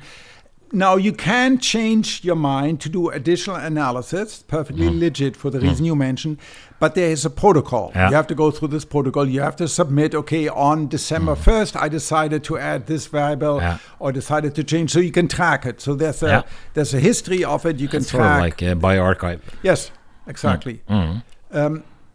It is more difficult because you have to think ahead of time and it takes more time and more effort, but I think it's so much cleaner. Okay, so we did all of that. And also the experiment, it's gold standard. We have 256 people, subjects. Typically you have 10 subjects, right? Or 20 subjects. We have 256 subjects. And so who did all these experiments? I mean, there were patients or people all around the world, probably? Yeah, so we also wanted 2 labs to repeat each experiment, and the lab should not be associated with either IIT or Global Neuronal Workspace, because we all know through like biases. The Switzerland of well, just because I understand. People like to find support for their own theories. That's human nature. That's human nature. Yes. So we had people in Beijing, we had people in Birmingham, we had people at Oregon. Yeah, so it involved finally, I think, 12 people. And 12 labs. And they were all funded by this Templeton? Yeah, so it's like, I can't remember, $7 million per experiment. Yeah, it's a big thing. Sizable. It's sizable. So some people say, well, is it effective in terms of per dollar? And that depends how you look upon it. You could also have given out 20 individual grants for 20 papers, but if you can't believe the data because each of this is unreliable and the data isn't there, then what is it worth? That's true. It's very difficult to change buying the culture. 50 bad books instead of one good one, right? What's the point of 50 bad books? Yes. Yeah. Anyway, okay. So then. Okay. So the first experiment was announced. The outcome of this first experiment was announced at a meeting in New York of the ASSC, the Association for the Scientific Study of Consciousness, that was started back in the 90s. I was actually the second president of this association. And this coincided with the ending of a bet I'd made with Dave Chalmers. Okay. So when Dave Chalmers and I were considerably younger, 27 years ago, attending an ACC meeting in Bremen in Germany on the neural correlates of consciousness, the neural footprints, we went out, did a late pub crawl, late into the night, and at some point, the details remain a little bit fuzzy. Some points we agreed to disagree because I said, look, this is silly. 25 years, if you're young, it's just like doing a startup. Yeah. You just started a lab, you're gung-ho to do experiment, you believe, of course, we're going to lick this problem in 25 years from now. No 25 problem. years is like infinite amount of time. Yes. Yeah. And then, 25 years later, you realize, well, there's been progress and lots of what papers. was the bet about? It was the bet was about, not the hard problem, No. but the bet was about, I said in 25 years, the community will have agreed on the neural correlates of consciousness. Okay. Because 25 years at that time, it's forever. And he said no. Okay. So this is more about the easy problem. It wasn't about the hard problem. No. It was just, will there be convergence in the community of relevant researchers on a correlate of consciousness? And so that coincided with the meeting. So what we did, for better or worse, we conflated both events. So we had this evening in a Skirball Theater at NYU, where we announced both the bet, the outcome of the bet, as well as the first public release that Lucia Meloni made of the first experiment. So that was this year, earlier. No, that was in June 2023. 23, okay. Because the bet was in 1998, and the bet was for 6 bottles of good wine. So I bought, knowing I would lose, Madeira from 1988. Okay, is that a good wine? I have no idea about Yes, wine. very good wine. Okay. 45-year-old, very good. So did you specify what is meant by good wine back in the... No, we didn't. We just said good wine. Okay, that's good. It was a friend, a bet among friends. Yeah. Anyhow, so the outcome was released there, and the outcome is as follows, and you can read it up now in Nature, and it has I can't remember, 60 supplementary pages with 12 supplementary figures, the usual. 3 experiments. The first one clearly showed that the maximal decoding, so we use decoding as a way to read out the information. Yeah.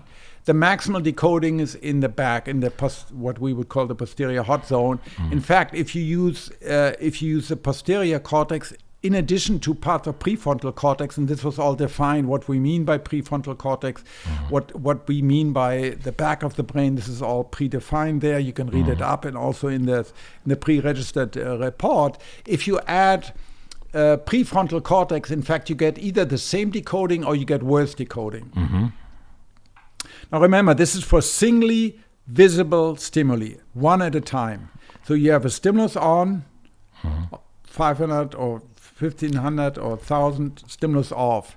And there were stimuli that are relevant and non-relevant. So decoding means that you took these signals, was like EEG, MEG, or ECOG or fMRI, and then you sort of did some statistical methods, maybe some kind of we do different types of decoding where you can decode on the same images or similar class of images. So, for instance, there were faces on face trials, but you had to recognize a particular face of, let's say, Jim. Okay, every time Jim comes up, you have to press a button, and the distractors are either other faces or letters. Let's say, and you can do the decoding. You can decode on the identity, or you can decode on the category. And there were task relevant or task irrelevant. So task irrelevant was just when you showed stimuli. You were supposed to do a face task, but you just got objects. So they weren't at all relevant to the task, but you still saw them. Because the trick here is always to dissociate. So people discovered this in so-called no-task paradigms. So there's a big difference if I show you stimulus and I ask you to report the stimulus versus seeing the same stimulus, but you don't report it. What do I mean by that? In one case, I see your face. I just see your face, like right now. In the other case, I push a button when I see your face. Okay, same stimulus, but in one case I have to plan, okay, when I see Gauter's face, I have to press a button, and when I see Joe's face, I don't press anything. And that seemingly trivial task, okay, just recognize Gauter's face and push a button. That involves significant cortical real estate. In particular, if you do this in no task paradigm where you interweave task where you have to push a button versus trials where you don't have to push anything. You just get the same stimulus that presumably you see just as well, but you don't have to push a button. There's much less activity. Particularly, most of the activity in prefrontal cortex goes away. Right? So that was the critical thing. Because here you're confusing post-NCC activity.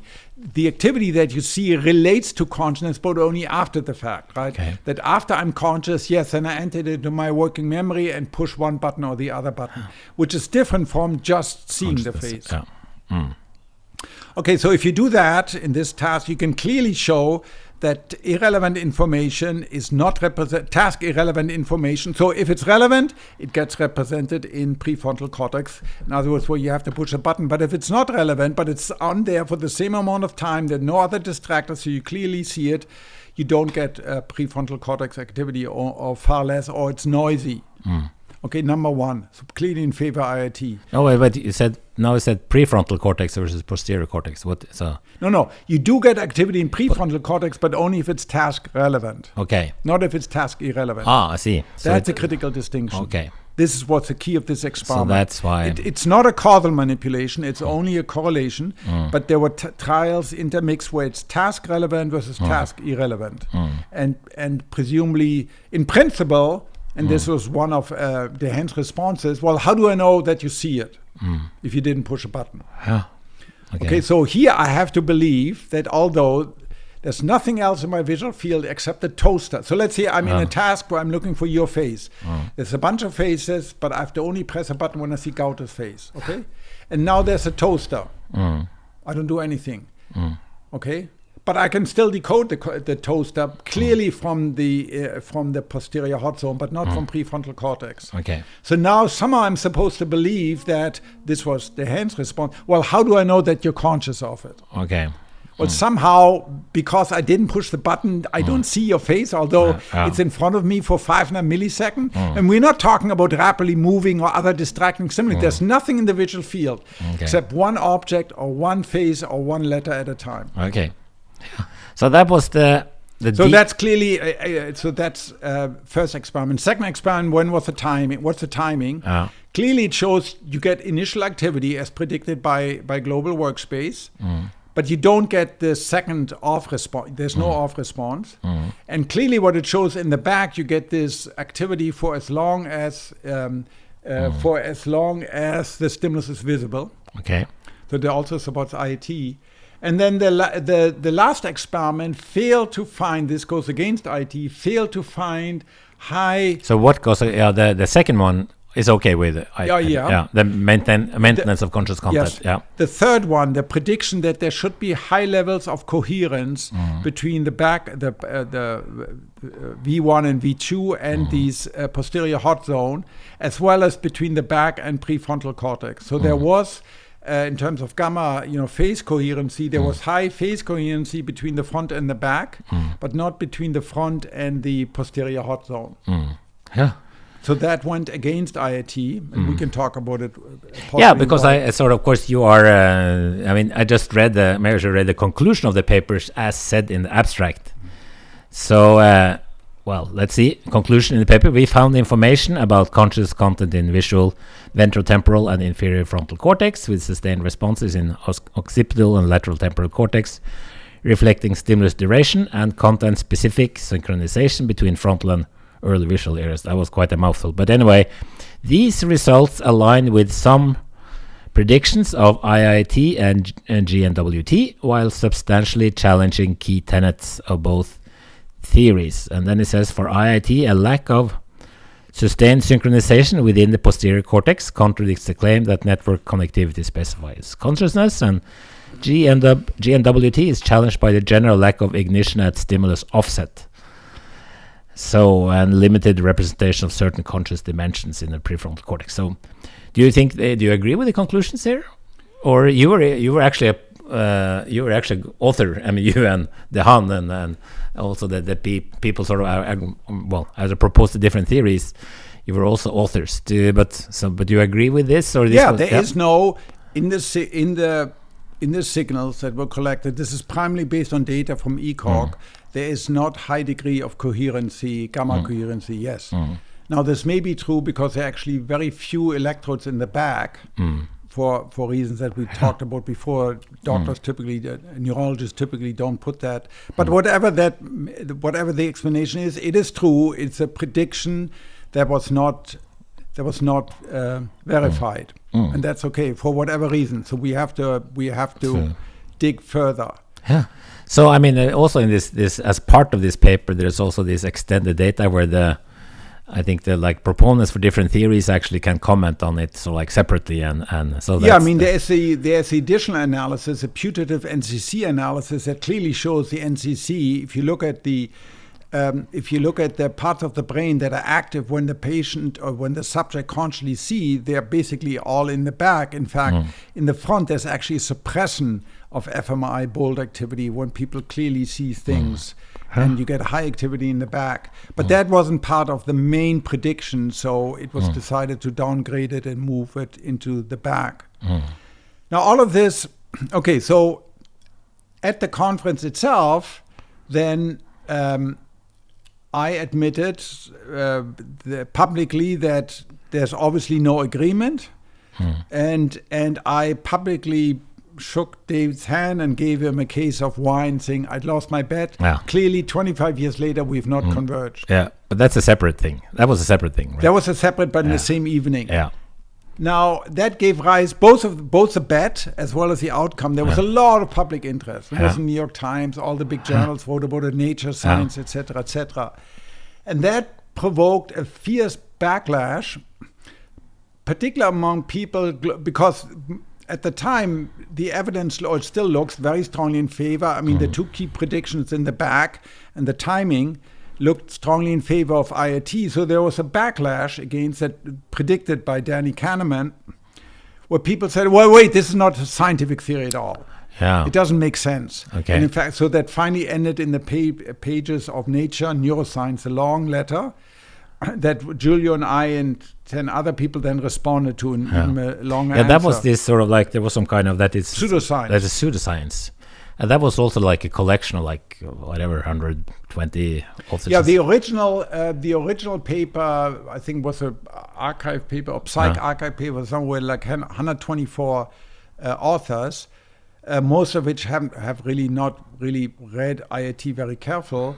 Because it also included things like, it can't be right because A, it advocates for panpsychism, and we know panpsychism is crazy. B, it's against abortion, so it can't be right. And it's against abortion? Yeah. Because IIT argues that a fetus, even a small fetus, may possibly be conscious, and therefore, which, even if it's true, is an ethical implication that can't tell us anything about the ontology of it. Yeah. And lastly, it's also funded by the daughter of a major Republican donor. So it was clear, it was highly political motivated. But it's, I mean, I haven't, I mean, well, because I just reacted on this thing because I remember this, there was this book, 100 scientists against Einstein. This whole idea of writing this like petitions, because as Einstein said, of course that was because he was like Jewish and this was Jewish physics and so on. So and he said, of course, if they were correct, one author would be enough. So this whole idea of petition like paper, I'm not quite sure if it's because when you sort of get invited to sign a petition, I feel I mean, a priori I would like to, because typically it's a friend or people I know, so typically I would like to sign it. So it's something wrong with the sort of psychology of sociology of making such petition papers. Group pressure. It came out of the cancel culture of the 2020, right? When people were publicly canceled. It tried to cancel in modern language IIT because people felt. So not our finest hour. Certainly not the finest hour of science. And again, it reveals that and the failure of science to discuss something very different. The possible lab origin of COVID, to me, clearly showed the limits of science. That science, just like any other human activity, is subject to biases, political biases, or psychological biases. Yes, very much so. I think it was. It wasn't a high point of science. So, but independent of that, have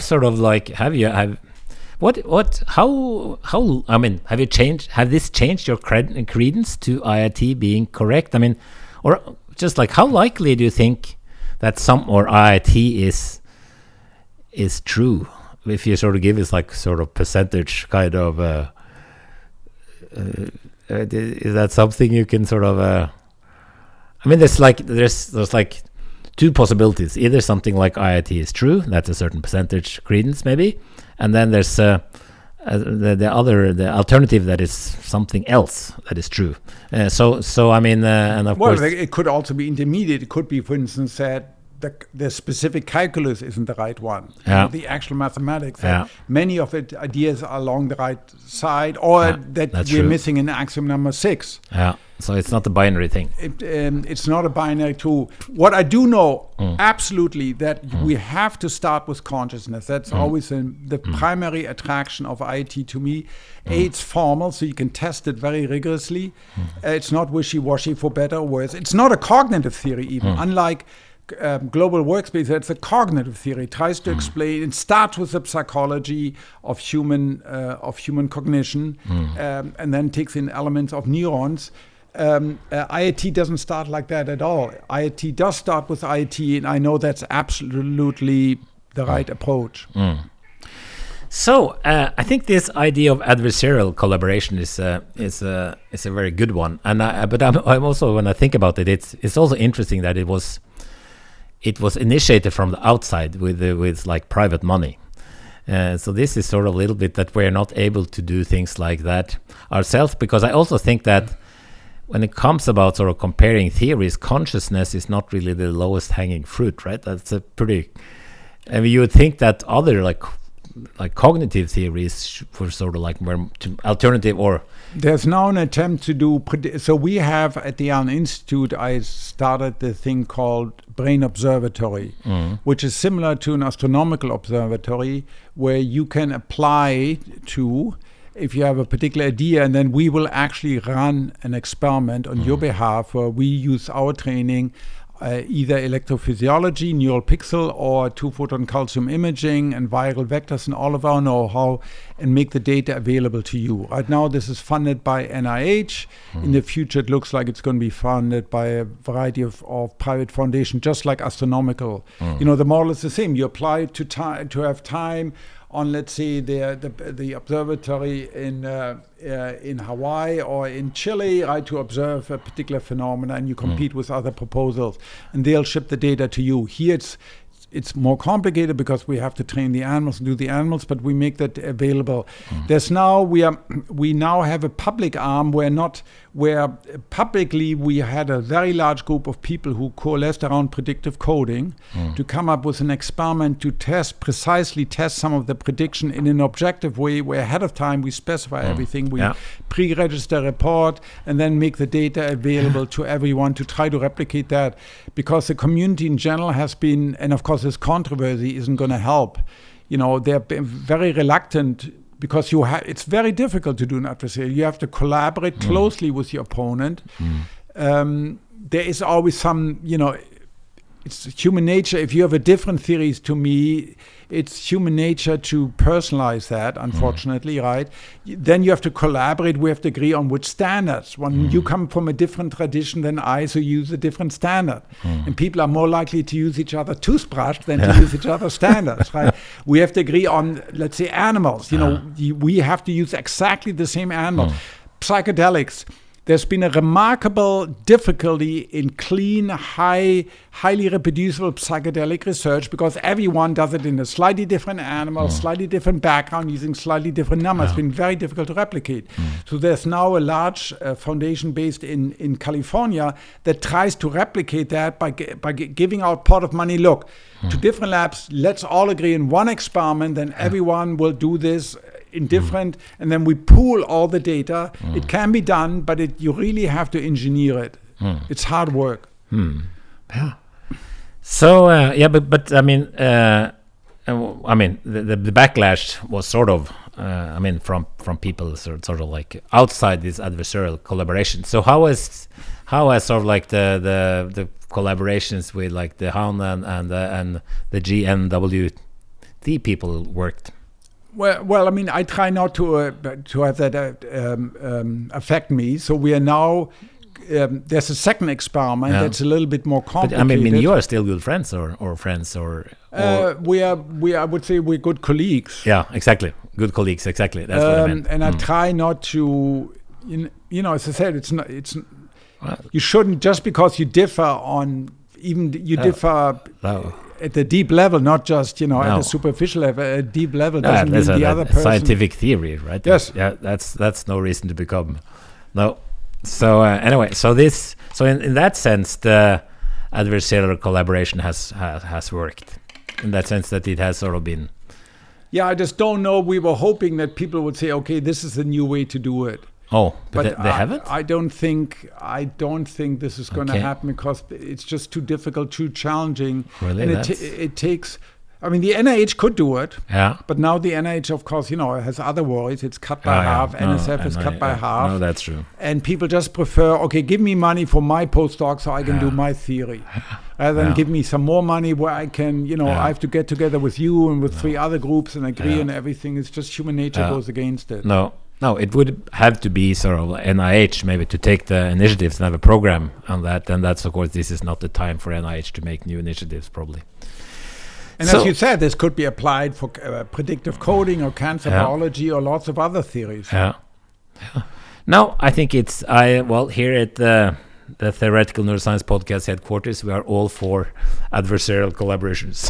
I should thought so has there been an adversarial collaboration in theoretical physics, neuroscience?